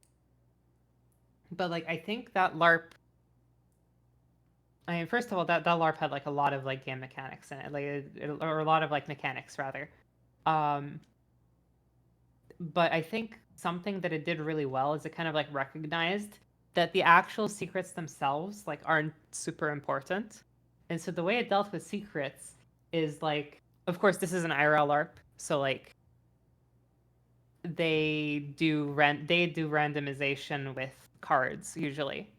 So like all the storybook characters like had like a deck of like truths basically, and like when they were contractually bound to like reveal a secret, right? It was kind of like um very like fairy tale rules of like if you do me a favor, like I have to give you a secret in return. They would just like pull a card from the deck and like just whatever is there was the answer to the question, right? And that is to say that even though this role play was all about like finding the secret to escape, the secret to escape actually isn't all that important. Like to the character, like to the story that's being told, right? Like the specific details of the secret to escape is was not actually all that important. Um, and so like it actually doesn't matter. Like you could just like have you could just know all the cards and all the potential answers to the secret, and it's still going to be like a perfectly enjoyable experience because the the meat of the role play isn't the details of the secret. It's like the behaviors and the way that the characters are going to act because they're trying to figure out the secret, right? So consider if it is even necessary to like keep these secrets in the first place, from especially from your players, right? Especially from your players, really heavily consider, does it actually matter? And I think you'll find that in like 99% of the time, like in my opinion, it actually doesn't, unless you're Right. going for something like really really really specific. Yeah. So I'm curious, Panda, if you have like a if you could think of like an example where a secret is done well in roleplay. Oh, I'm so secrets. Can you just very quickly remind me what he just terribly sorry it is like 4 a.m. my time. Yeah. So So just a very brief reminder. Yeah, so I was just asking if you had like a example you wanted to talk on of like how a role play has handled a secret well. Oh, that's honestly, I'm not too sure. I can't think of anything off the top of my head. That's fine. I mean, granted, it might also be the whole thing of, yeah, it's a bit late for me, so I'm Hmm. starting to lull off a bit. That's But fine. ah, You, I do want mm, to think of something, but it might take me a while. yeah, sure, that's totally fine. We can give you the time if you want to like bring it up later, and we'll also try to get through the last couple of points quick so you can, I get to I don't get sleeping. think in roleplay in particular, like, then again, I haven't been, in too many role plays. I've spent like probably, more time trying to organize role plays than, participating in them. I don't think I've like been in a role play where like I've been excited about like a reveal. Like I don't think I've actually had that experience. Like once again, I'm probably biased because like I'm usually there for like the emotional exploration, but like I honestly can't remember being like excited about like a lore reveal at any point. Hmm. It's usually been kind of like, you know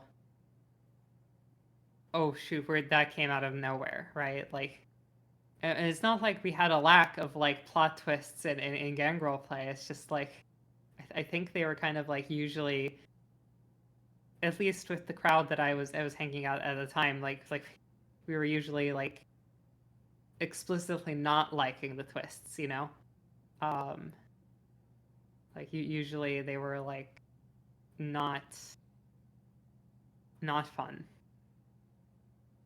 Hmm. It Okay. was very I've thought of something, but it's not metaverse. Season one of Waypoint, I was very much invested in uh lore diving for like actively within roleplay lore diving to figure out the backstory of the town because there was this whole thing of you end up in the town and and there is no way of leaving, and quite a lot of people had been invested in trying to figure out, is that actually a way to leave this place? And so research into the history of the town was something of the fourth was something that quite a few groups were doing. I think the way that for the secrets that they were handling there, admittedly, I think it was more something that I found humorous by the way it was presented, because it's a whimsical setting, and so having a pop-up book that just had the singular word "the" on the first page just was very amusing for me. But but as the as you go further into developing lore, or like reading more lore, it does show there were some lore tidbits that actually were foreshadowing future events or characters that were yet to appear. And then, after reading about them, suddenly I started coming across these characters, or not characters, they would be the DM characters that were for the plot, and I just thought that, oh hey, for people who had spent the time looking into actively doing research, it was quite rewarding to then see, oh hey, I know this person, I read about them in the book. And it's something that would otherwise be a secret for most people who didn't go into, looking into finding out the history of the town.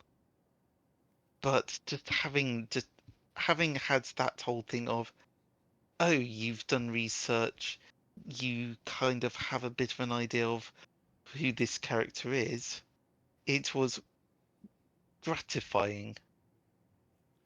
Yeah, I'm not sure if that. I'm not quite sure if that's fully relevant, but it's pretty relevant. mhm, A okay. thing that unfolds over time is definitely within the space of what we're talking about for sure. Okay. Ah, actually, Ah, I've kind of thought of something. Not on the player. I was trying to think of on the player end, and on the player end, like the answer stays the same. This is where I do, you know, I like I don't know. This it's going to be kind of hard. You know, I suppose I'm going to allow myself to stroke my own ego just for a moment. You know, Yeah. um, this is the my favorite secret that I facilitated in in a role play um, would probably be the eclipse and worlds apart. And it wasn't like that wasn't necessarily like in character. It wasn't necessarily a secret. I forget exactly where we like seeded like lore about the eclipse in like 3 different places basically. Of course, you know, not everybody, you know, knew that it was coming in character, right? But like, you know, we kind of distributed knowledge that an eclipse was coming in character in like multiple places, and then you know hoped that people would spread it around, which you know thankfully 404 did, at least a little bit. Um, but what I did not do is we did not tell a single soul that the eclipse was built into the skybox. That was like explicitly like, you know, I was like posting pictures of like the skybox, like development pictures and like whatever. We did not tell a single soul that like it was actually going to be represented on the map. And I will never forget like the night before the session, like Seer messages me asking me like, is it going to be represented in the map? And then you know at that point I like realized I'm like, wait a minute, they don't know. Oh shoot, they don't know. We've successfully gotten this far, and like at least some people don't suspect that it's going to be on the map, right? Like, so shoot. I don't know how that was on your end, right? But like that's like something that I like we very explicitly did not tell anyone we let people know in the story that like it was coming, right? Like uh not everybody, right? But like we did let people know that like in the story that it was coming. But like as far as like the details of how it would be represented, not a word. I don't know how that was to experience. I think I actually had the understanding that like because the skybox was complex enough that like that was intended to happen because it was kind of structured to allow that sort of uh things line up in a certain way. And just knowing how much like mathematical precision there was in it, I was like, yeah, if there's planning for an eclipse, Okay, it'll probably maybe happen. maybe if you know me, then maybe it wasn't too much of a surprise to you, Yeah, I guess. But yeah. Me Yeah. having known you the entire time, I was like, yeah, I think she would definitely be crazy enough to do this. okay, I'll have to ask other people then. But like you know that was like my favorite secret to implement. Like we sat on Yeah, that. It was like 17 long sessions of secrecy. You know, like um until the reveal of like, well, we're actually doing this. You know. yeah. That was fun. I've talked about this before, but I definitely enjoyed that. The culmination in that episode of like just how much the pacing changed when like we went from things kind of kicking up quite a bit. Uh, I think this was like shortly after the festival, right? I'm not sure if I remember Festival the timeline. was 12. It was episode 17, so it was Okay, a bit more than bit shortly, more than but shortly, you know. yeah. But I guess like I think I just remember there was some like high amount of tension before then, and that like the pacing change to just like knowing that the thing was happening and then just kind of basking in it for a while was pretty cool. A shared experience. Once again, I'll have to ask, find other people to ask about that. Yeah. Because like I do want to know. I don't actually know like how that was like experienced on like the player end, because once again it was secret, right? And that was like I think that's like the one thing that like I was like explicitly keeping secret from players, because we were very much from like a, you know, like we don't really want to keep secrets perspective, but that was like kind of the one like allowance that we made, of like something that was going to happen, but like we just did not communicate the details. Like explicitly we're going out of the way to hide it, right? Rather than just like failing to communicate, you know?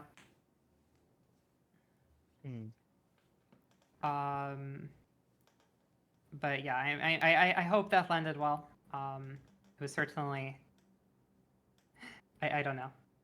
We're trying to play devil's advocate a little bit, so for the case of secrets, even though in general, you know. All right, so let's think about some considerations then, shall we? So we talked about some of these before already, but since we have them listed out here, it's good to kind of talk about them a little bit more directly, right? So we have 3 different things that we effectively urge people to consider as they are kind of creating these sort of secrets, right? That if you are going to maintain a secret for any sort of value of intrigue, consider firstly, is the subject important to the narrative? Right? We have talked about, you know, this may be something that's just important to you, and if it is just important to you, if you think really critically on whether other people would actually find value in this or actually care about it, even, and you can actually you could even talk to people about this, like maybe, you know, someone you trust to like give you some proper feedback on things, and ask them like, is this something that's important? Do you think this is important to think about? And, you know, if this person tells you no, like, it's not a personal thing, right? But it is certainly something to gauge whether or not the thing actually holds value when you are considering slow feeding something into existence, right? The second thing is, does it need to be hidden? Because going back to the example I talked about before of like the player that hides their character's race and then that becomes inconsequential, that kind of thing doesn't need to be hidden, right? So once again, secrecy is not the same as intrigue. Just because you hide it doesn't make it interesting. So this is absolutely the measure of, if it doesn't need to be a secret, then don't make it a secret. You can absolutely share it. You can bring others into it. And generally speaking, bringing other people into something makes it so it's more interactable. And if you want people to interact with it, that absolutely leads more toward your goals as the person with the information that wants people to be interested in it. And the third thing is, what is real for the players engaging with this secret? And this is the consideration of, what are you actually evidencing? What are you sharing? What are you actually showing about this secret that people will effectively draw on to make whatever conclusions they have to understand what it is you're sharing with them? So if you do have that secret in the end and you are trying to make it interesting, then this intrigue, you have to remember, is subjective to the reality of the person that's perceiving it. So if you want XYZ character and player to engage with this thing, then they have to see something about it. And that kind of requires you to then like step into their shoes for a little bit and think, okay, what have they seen from me that would lead them toward the direction of understanding this and being interested in it. And if you realize you've kind of put yourself in like the neon divide decking situation and you've effectively given them nothing to work with, then perhaps it is time to actually give them something. You need to clue them in, you need to somehow bring them into the reality you want them to be in. And then sure enough, as they kind of experience more, then it becomes more interesting to kind of at some point reveal the secret. And of course that ends up being the goal, right? These secrets are meant to be revealed at some point and not just held forever. Yeah. Yeah, I like the magic from Worlds Apart being aliens, not aliens. It was Hey, revealed eventually. it's my fault. Once again, like, yeah, You did this. once again, that's might as well have not existed. We might as well have not revealed it. Yeah. But Hey, we um, honestly, we mostly were like we revealed it mostly because not Solus, because 404 guessed it. Like that's the that was like the biggest like the biggest motivation for revealing it. Ah. was that Otherwise, one guy was going aliens? Absolutely. so it wasn't. We had fundamental force merger, and the planet was like a test, basically a testing ground for like genetic engineering with magic, and Earth was the control group, basically. And like 404 like laid all this out with like an aquarium analogy. Except he said aliens, and it wasn't aliens, it was humans, and the humans on Earth were like basically being like experimented on. Anyway, that's besides the point. It's like yeah, that it was totally not relevant to anything that the role play was doing, like whatsoever in the slightest. We once again just kind of used it to write like the history, basically. Like it was there to kind of like keep all the Still, all the GMs like on the same plate. Like even though we're never going to mention it in like at all ever. Um in the role play, like like that was the point, was to kind of just keep everyone on the same page. I mean, honestly though, like taking that but putting against the 3 points, is it important to the narrative? Well, it's the underlying nature of how the magic works. So technically a check. Does it need to You be can hidden? I think that if people just went out and said, "Oh yeah, it's aliens, not aliens," then it would have sort of deflated a lot of stuff. So yes, I'd say it needed to be hidden. And what is real for the players engaging in with the secret is just quite literally, there have been people doing active research to try and understand what the difference is. No, I think by those three categories, I would say that aliens did it is a good secret.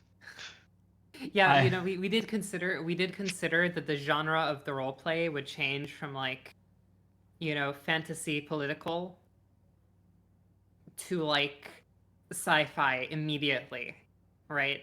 If something like that were like hard confirmed by the GMs, right. like we did consider that we would just have an instant genre shift. Um, that would probably alienate a lot of characters, and so that's another reason why we just didn't. It's right, just never realized it. So I would actually heavily argue that 2 or 3 of these points actually kind of fail with this. Because like you said, right, the narrative of the Worlds Apart roleplay was very focused upon this sort of like fantasy political sort of civil war scenario. So this subject in particular is very unimportant to that because it a broadens the scope of it quite heavily, and b is an entire genre shift as we just mentioned, right? So it certainly wasn't important to the narrative that we were actually telling. Scope and like how you narrow or broaden a story is like super important, right? We could kind of equate this to if we were thinking of telling a story about a school or like a class within a school and like all the little goings on within that, and then suddenly I bring some sort of like you know federal political change that like affects the entire country, and then suddenly that's the focus of the story, right? That absolutely changes the narrative, and it makes something that's like not very related to it That relevant. sounds like one of the role plays that I was actually in before I dropped out of it for Neon Divide. It actually sounds very specifically like that role play. Sorry, continue. Yeah, it sounds like Fractured Thrones, right? Not Fractured Oh, it's Thrones. not This was Fractured something Thrones. else. It Oh, was okay. something else. Oh, It okay, was okay. very specifically a school role play, but then federal bureau things got involved. Oh, I heard interesting. about it. I heard about it after I left, and it's like, oh, I well, see. sure, okay. I mean, what I was thinking was like, the Fractured Thrones, everyone's a peasant, and then suddenly like it's important to be in good graces with the king's advisor, et cetera, and like the story just changes, right? But uh, that's beside the point. I guess somewhat Sorry. beside, but also related. No, you had a good point there. Uh, so that was my first point against. Does it need to be hidden?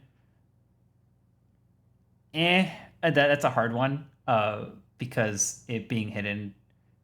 I mean, I would say What is based the on the risk of failure of number roleplay? one, and then what is real for the players engaging with the secret, almost absolutely nothing besides 404. Basically, vaguely getting a strong idea of what the underlying scenario is. Like, Well, no one there's. else had this in mind at all. This was like I mean, this I think was it was the Magic Crew. There was the Magic team. I can't even remember what they're called. The Magic Crew. Magic Crew was like, so this is once again talking in the vein of scope, right? That when we think of like magic narratives, these are typically seen as like you could think of like magical artifacts and like things that like ways that magic work within the world, or you could think of like the origin of magic.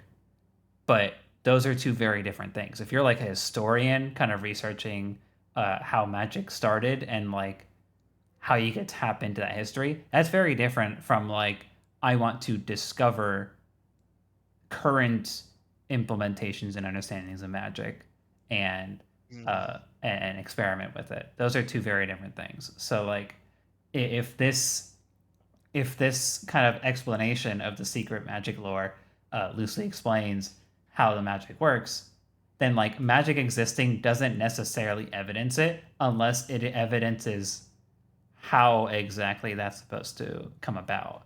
In which case, the expectation is that that would be discovered at some point in the roleplay, which is absolutely not the case, right?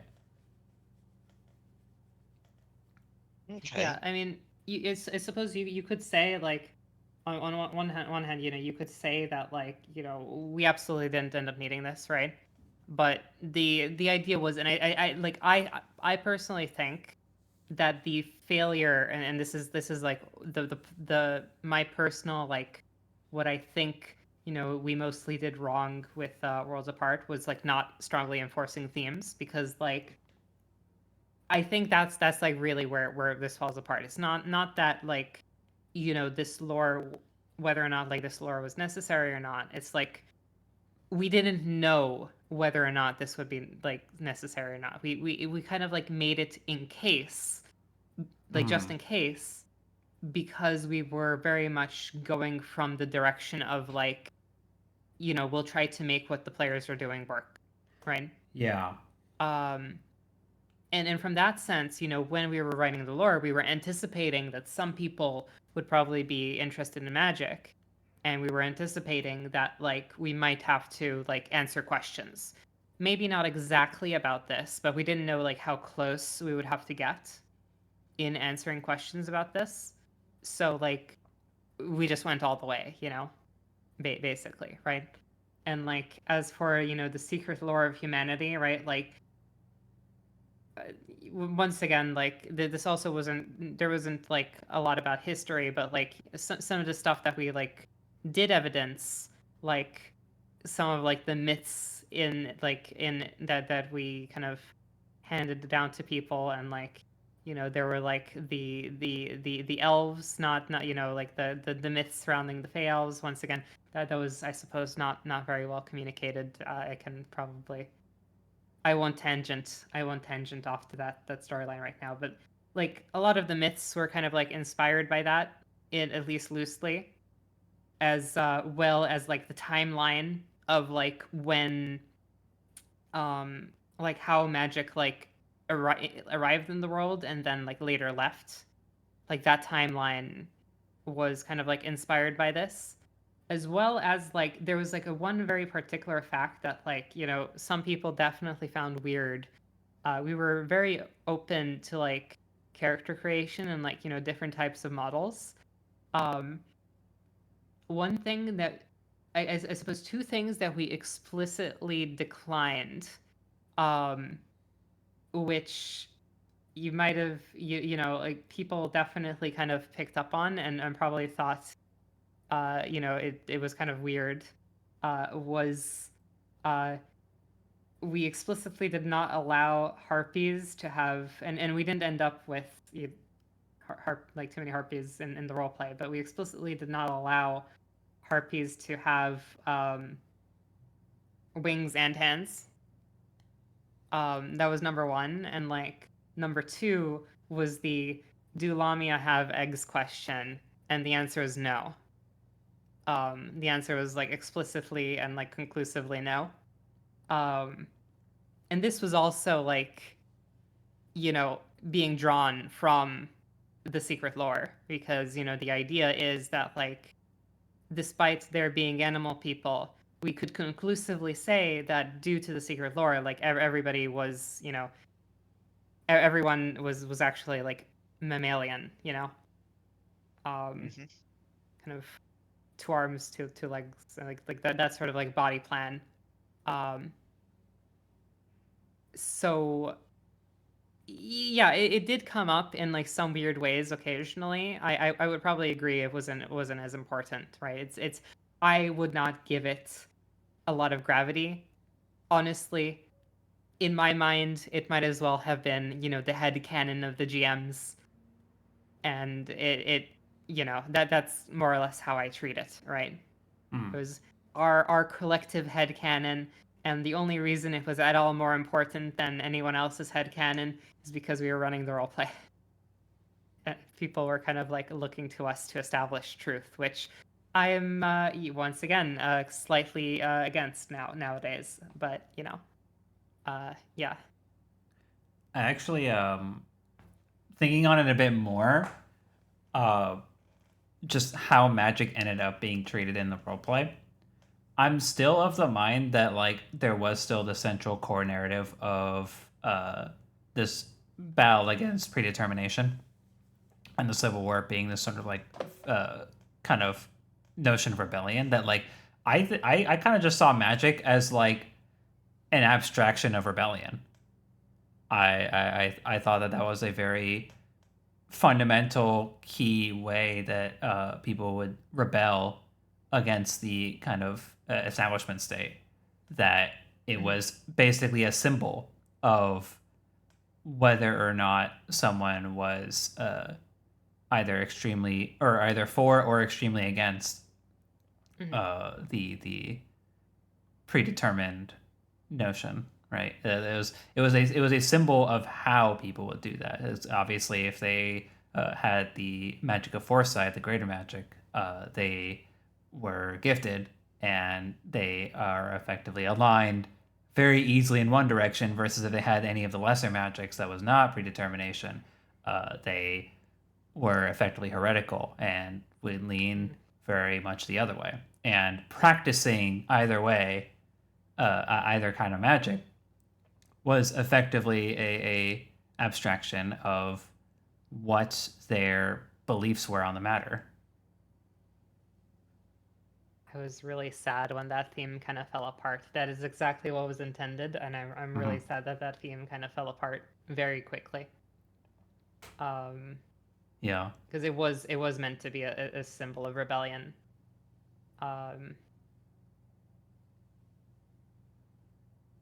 It's an interesting comment by Silver. When you got oracles in power and you know magic messes with that, the only way to know your choices have meaning is by having magic.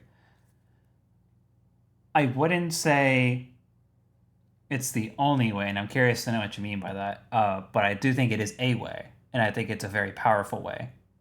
Because again, when you're looking at these, I would consider Worlds Apart a fantasy punk roleplay. Now that I've gotten that out of the way, the punk genre, meaning rebelling against the system, right? Yeah, you had to breathe for that one. The punk genre, rebelling against the system, means you generally have the core narrative revolving around some sort of push against what is the status quo, and magic being very fundamentally thematically tied in with that means that magic is a very core way of demonstrating that exact rebellion. There are obviously other ways. The rabid folk being a very good core example of that, being very fundamentally warlike people. They effectively were poised. I'm saying effectively way too much.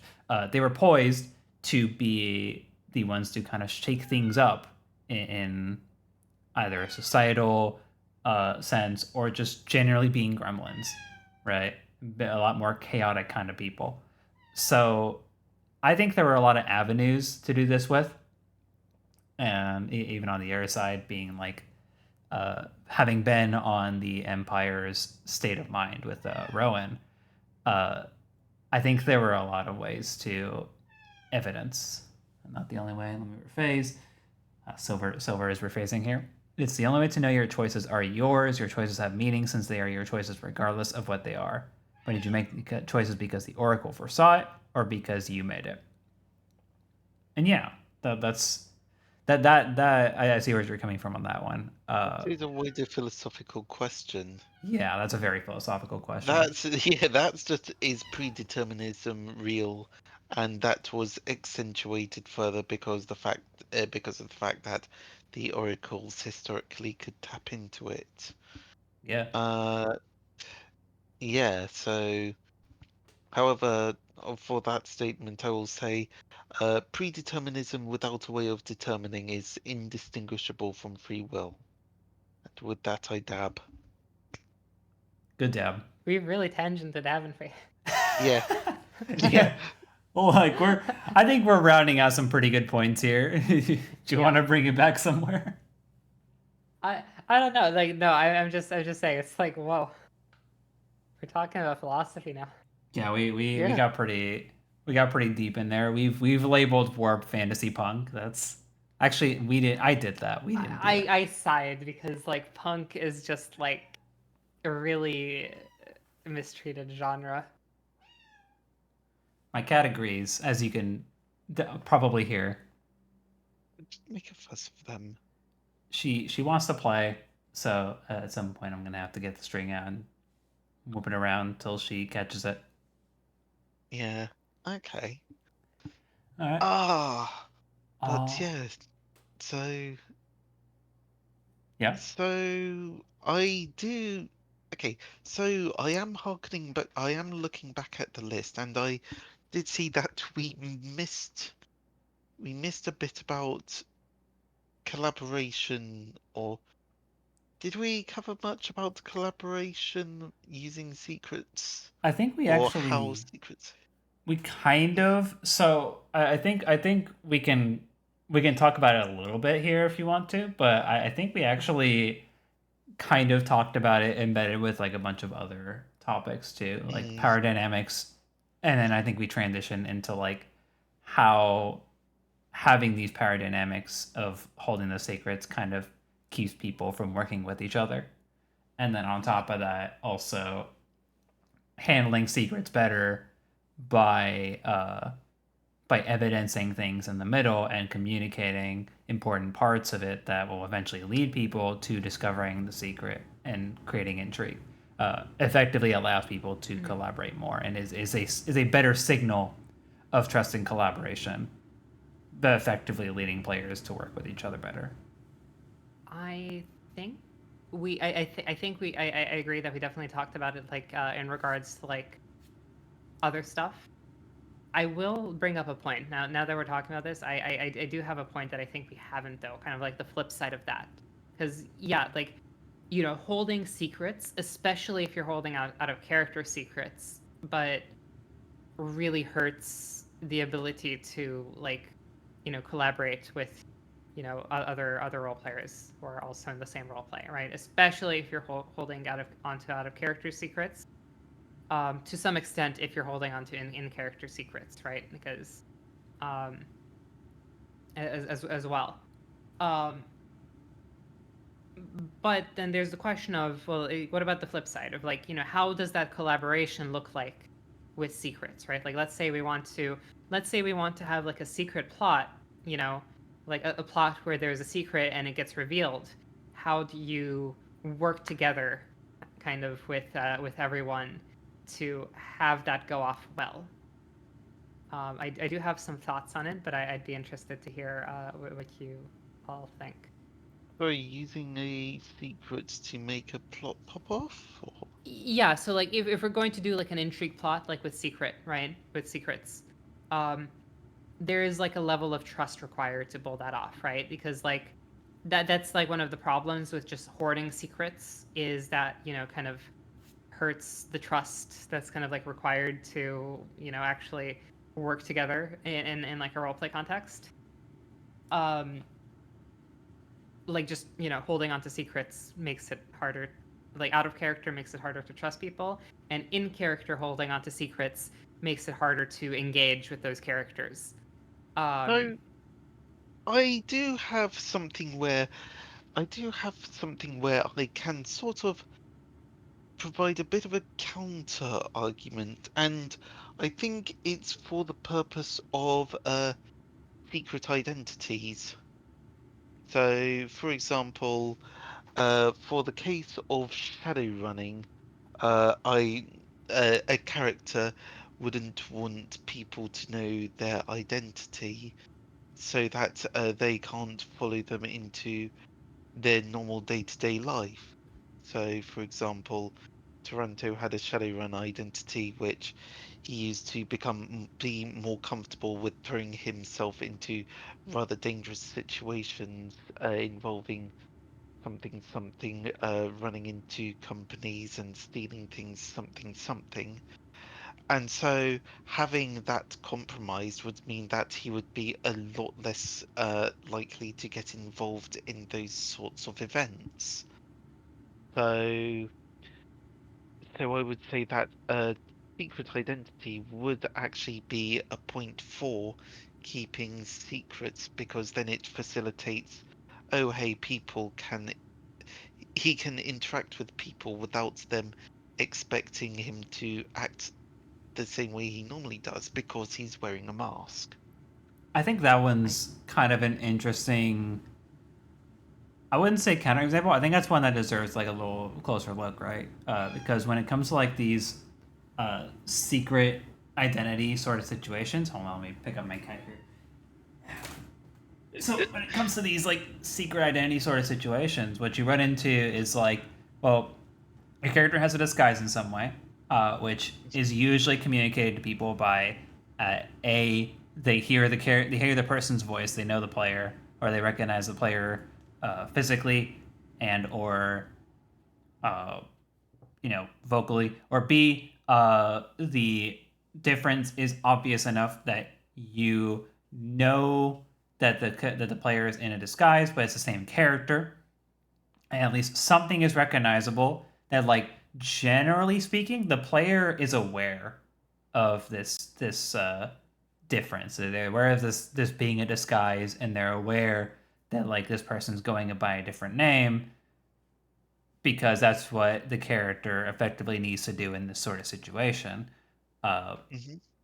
It's not necessarily important that this secret identity gets compromised in the story. It could become a point, right? But is it narratively important that it does that? I don't necessarily think so. I think that is one of those things where like that's a narrative essential to engage with a certain part of a activity in an ongoing story. Uh, this is also with the assumption that like there's some sort of ongoing narrative around this, which I don't think I've ever seen a medium where Shadowruns are actually narratively important. So I I failed to I failed to think like it would actually be important and interesting for like the name to be found out unless like it becomes an actual interesting conflict point that could then integrate a little bit better with like what the roleplay is actually about. Then you could do something with it. But otherwise, it's like I guess the funny flip consideration of like is the information interesting? We could also think is revealing this interesting because at this point the players know, right? Everyone knows it's you, Panda, the player, piloting the model that looks like Toronto but has a mask on. So like everyone's clued in. He's the character is disguising. I know who the player is. Is it important for this disguise to be compromised at some point? If I, the player, know that this is the case and could effectively go this route at some point, like someone in some circumstance could rip off the mask and then boom, it's Toronto, right? That becomes a whole thing. Is that necessary? It depends on what happens, right? Mm-hmm. Most So, likely not, but it depends. so I'm gonna have a slightly different take. First of all, I'm going to just like wholeheartedly agree. There is no out of character secret being kept here, right? Like I'm like almost certain, right? Like there's no out of character secret being kept here. Hmm. First things first. Metaverse is kind of weird with that sort of thing, like in character secrets, because there's no centralized like organization. So like the whole like trust thing gets a bit weird because you're not really entering. There's no like centralized social contract going on. That being said, I do have a follow-up question to you, Panda. Mm-hmm. Um, from your perspective, you're playing Toronto and going on these shadow runs. Imagine this from someone else's character's perspective, right? Like, if we're assuming the players know that it's you, right? That like you're obviously trying to keep your identity a secret, so like presumably, let's say people are respecting that and like they don't know in character that it's Toronto. How how does it matter to anyone that's not you that this character is Toronto and not just some like random other Shadowrunner, right? Like how does what's Do other what difference people does that make? know? It wouldn't actually. So that is a point. It wouldn't have too much effect towards them unless it is revealed.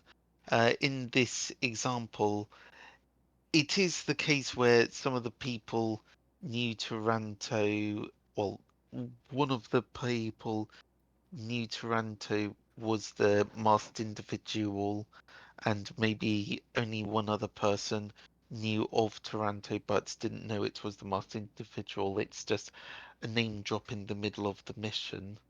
So that's just a bit of a.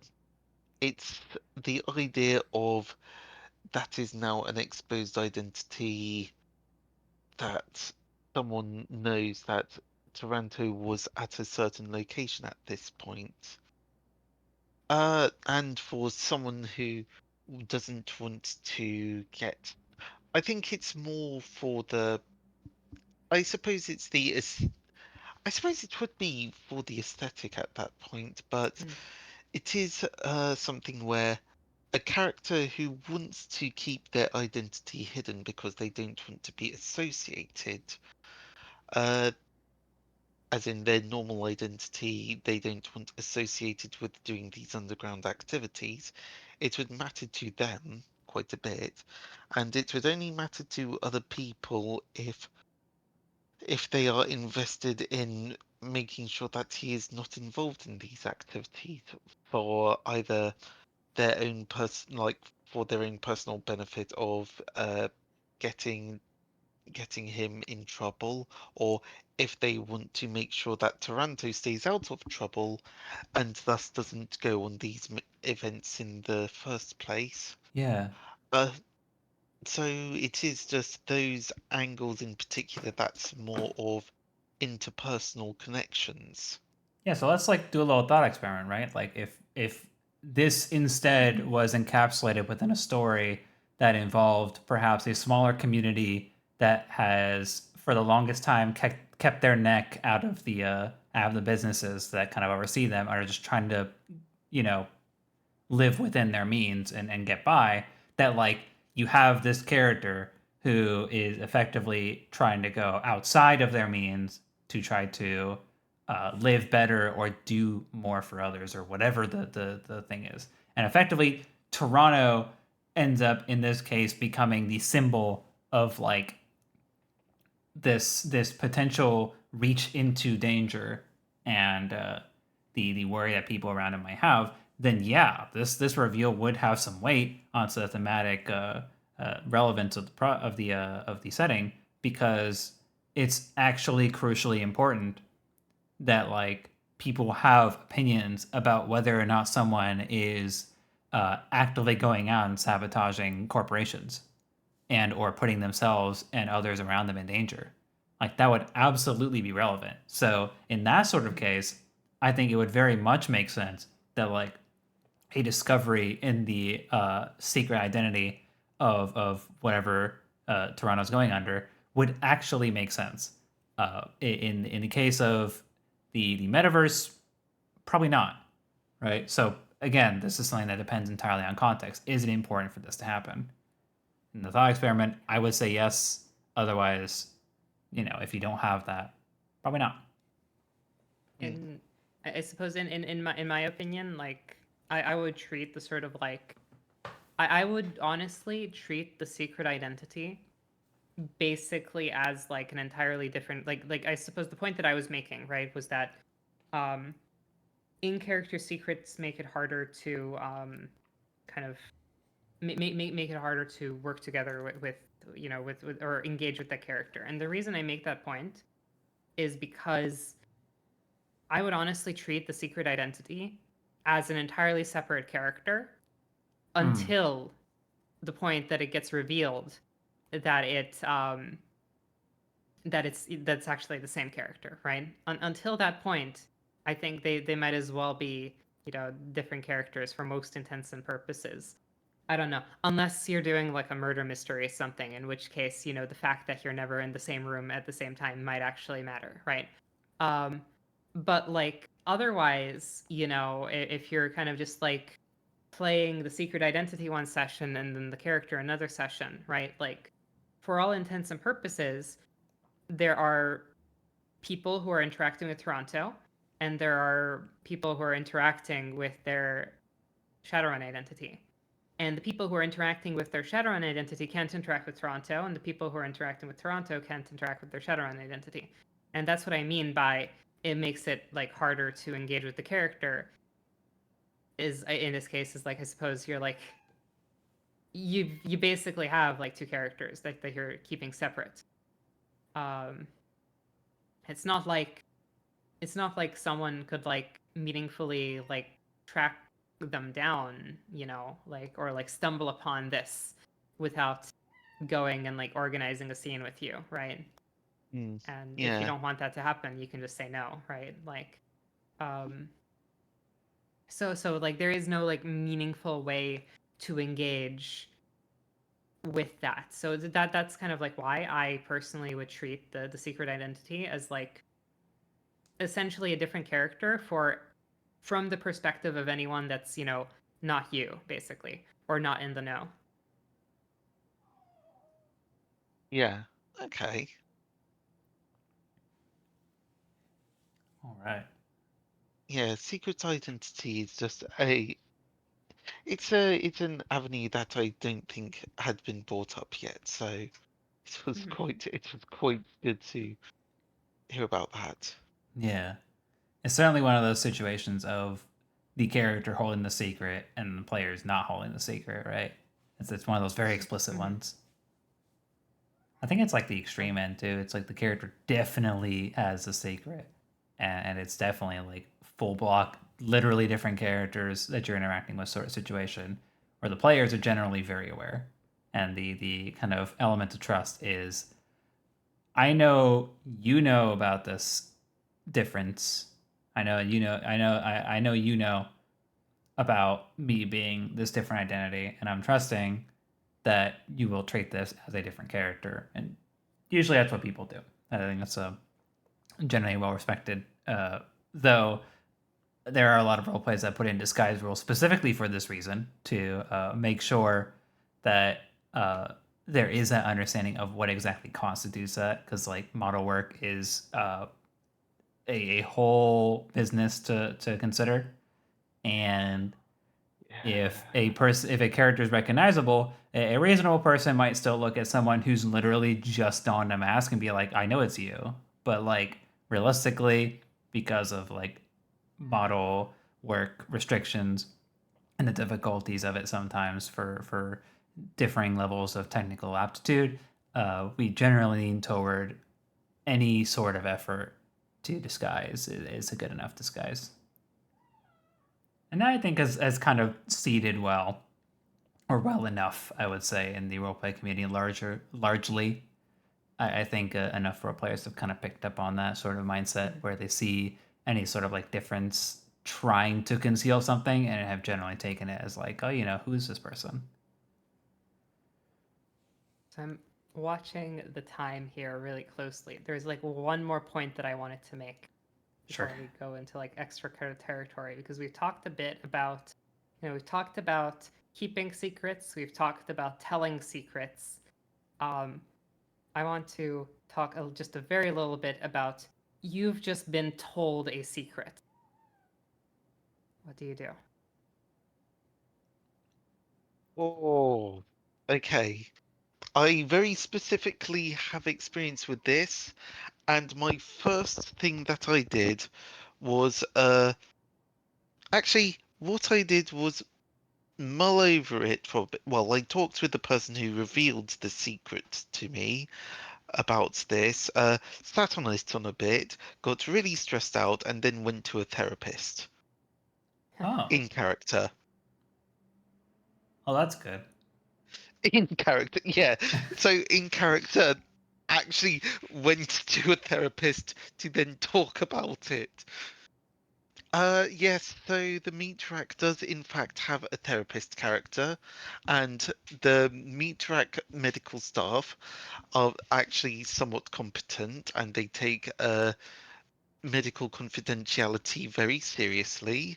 So I talked to a therapist, and it helped relieve the stress because this was probably one of the sort of secrets of, oh, this changes my entire understanding of the situation completely, sort of things of, oh, this is actually kind of equivalent to treachery of the highest order, and you've just trusted me with the secret, and it's like, oh God, oh Jesus, oh fuck. So that is actually something I can very much say. Just go to therapy. I see. I see. I think I've done a couple different ways of this. Um, very, very different depending on the circumstance, of course. In my time at Worlds Apart, I think the person who has most heavily clued Rowan into the Kitsune lore, and ultimately the one that revealed to Rowan was Kaneko playing. God, what the fuck is her character's name?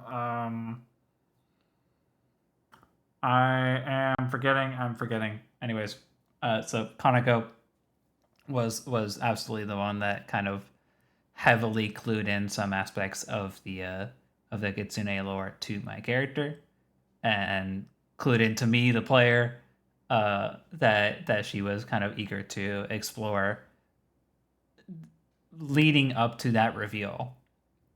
And some of the elements that kind of pushed toward that were like really cool. I think she did an absolutely great job of that. It was a very, very clever approach of just kind of having these one-off conversations where we talk about like different stories of the founding of the town and uh, the whole incident with the fire and everything. And it became very clear that this character had some sort of important ties to all the things that she was talking about to me, the player, right? So I think the way I treated that uh, was very much to like push in that direction.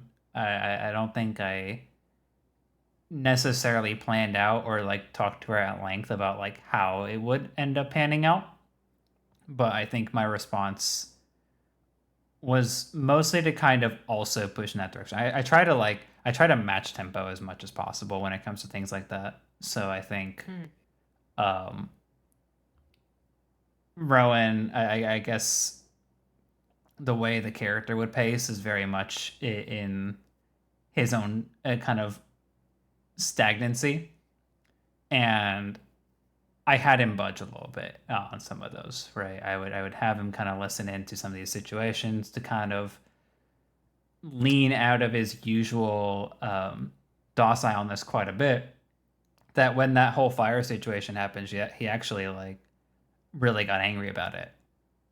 Uh, having the character move a little bit more in his emotions was definitely, I would hope, enough of a signal to have her recognize, yeah, this is definitely like having the impact that's supposed to. Uh, what Solus was Rowan and Warp? Yeah, it was. That was me. I was a deer man.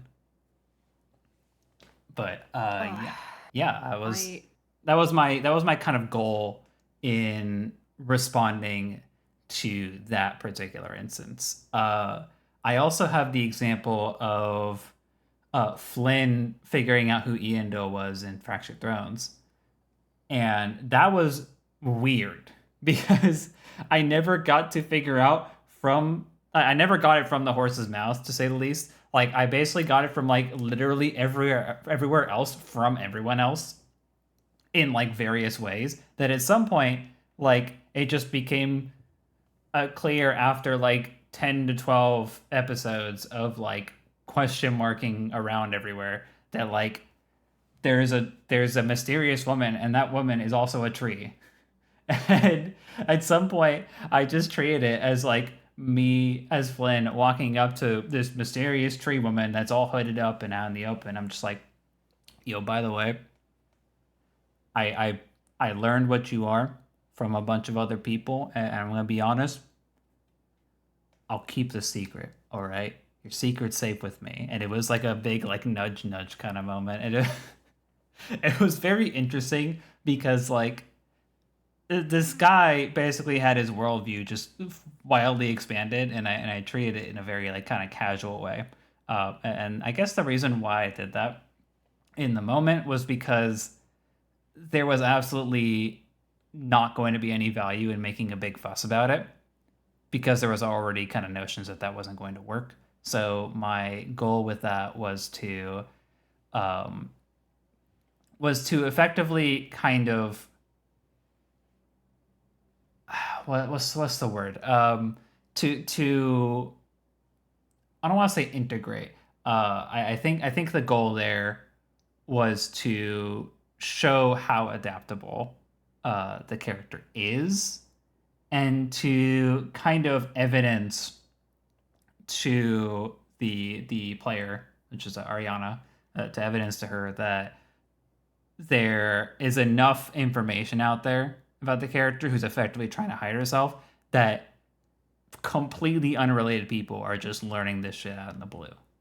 All right, that this is like not hidden information anymore. So it's kind of a signal of like it is less and less hidden what your true nature is. And I think that was my attempt to signal that because that was like kind of a core element of their story. Do you all think there's a difference? Well, that's a good question. So Silver poses the question to all of us. Do you all think that there is a difference in being told a secret by a player versus a DM, both in character?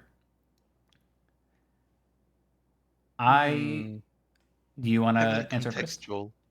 I think it's heavily contextual about what it would be about. If it's if it's a secret about a player, then it seems like the DM telling someone is like, oh yeah, this is something that you should act on in terms of their plot point, in terms of their backstory. Just just give him a poke, just make him themselves a little, haha. And when when a player does it, it's like, I'm trusting you with this information. That's an example. Sure, That's yeah. one of the examples that's come up. I'm Presume you've got something more nuanced. I take it. I'm kind of leaning in the same ish direction. The way I see GMing is definitely I think in the context of this question, leaning in the same direction, but I generally think GMs should have very uh, minimal direct action in the setting. I think the big responsibility of a GM is to keep the theme, right? To be the keeper of the theme. So when in an ideal world, the GM shares this secret, and it is something that is plot relevant and thematically relevant, and so it marks something that is meant to be discovered by the players. Whereas in the perfect world, the player has the secret, has effectively measured that it is something that is relevant to other players and characters, and is also thematically relevant to the setting as a whole in some respect. Then revealing it would effectively have a very similar impact. Uh, but like you said, a big element of that is trust, right? Like the cat just jumped on me when she did that. So the big element there is like players sharing things with other players is obviously kind of a signal of, I trust you with this information, which is generally good to kind of open up to the people you're working with, because trust is a very core element of roleplay. um but like in the GM end, the difference is that it's not necessarily a personal trust, but more so like kind of a structural trust. I think is probably a way to word it, in that you're effectively trusting your players, plural, with the information that you're presenting, because it's something that's going to be entered into the setting and is going to be proliferated and uh, added to the reality of the setting as a whole, and how you're going to effectively progress whatever it is you're planning in your core plot. So I do think a lot of that depends on how each person or each player or each GM would end up doing that. But I think that is probably where the difference might lie. Mm-hmm. Hate to be the bearer of bad news. We should probably wrap up though, because we are in extra credits territory. We are. You're so right. Yeah. All right. So, we shall now move toward wrapping up this episode. So, if y'all have any last minute questions that we can answer very briefly in the last bit of time that we have, feel free to do so. But until then, this has been the On the Couch podcast, where we talk about Couchform and all of the ideas behind it. I'm going to go ahead and type this into the chat. Couchform is a style of roleplay in VR LARP that focuses on building around a core theme, designed to support the themes and playing to lift the scenarios within it, along with many of the other principles we have been talking about up till today in this podcast. If you want to learn more, Couchform core principles are right there in that Google Doc, and the principles themselves, along with any other information, resources, and ideas behind them, and other relevant discussions to VR roleplay, are also in the Myriad Discord server, which is linked all the way at the end of that message. So, we have talked a lot about secrets today, and that has been fun. Panda, thank you for joining us as a guest here. It's been very fun to have you. Yeah, thank you very much for having me. Yeah. Yeah. Is there something you would like to shout out? Things that you're working on, etc. I've talked a lot about Taranto. I roleplay Taranto Saturdays and Sundays, and then because of Metaverse, any other days that maybe through the whimsy of, I think that's just a thing about Metaverse. There's a lot of extra stuff that goes on, which, funnily enough, will be the topic of the next episode. Haha. Yes, next episode. That is going to be a good Yep. one as well. I'm actually in the process of copying a couple things for Silver here because that's a good point. Where can any of the other 10 episodes be found? I'm going to go ahead and link a couple things real quick. So there are two things here. Highlights. There is the collection. I have a Twitch collection that has all of the podcast episodes, which I realize has only added up to 6, so I'm gonna have to change that. And the YouTube podcast playlist, which I'm actually gonna link because it has more, and it has more. It has better tooling. It has the categorization of the video and is better suited for sharing it. So I'm actually gonna share that one itself.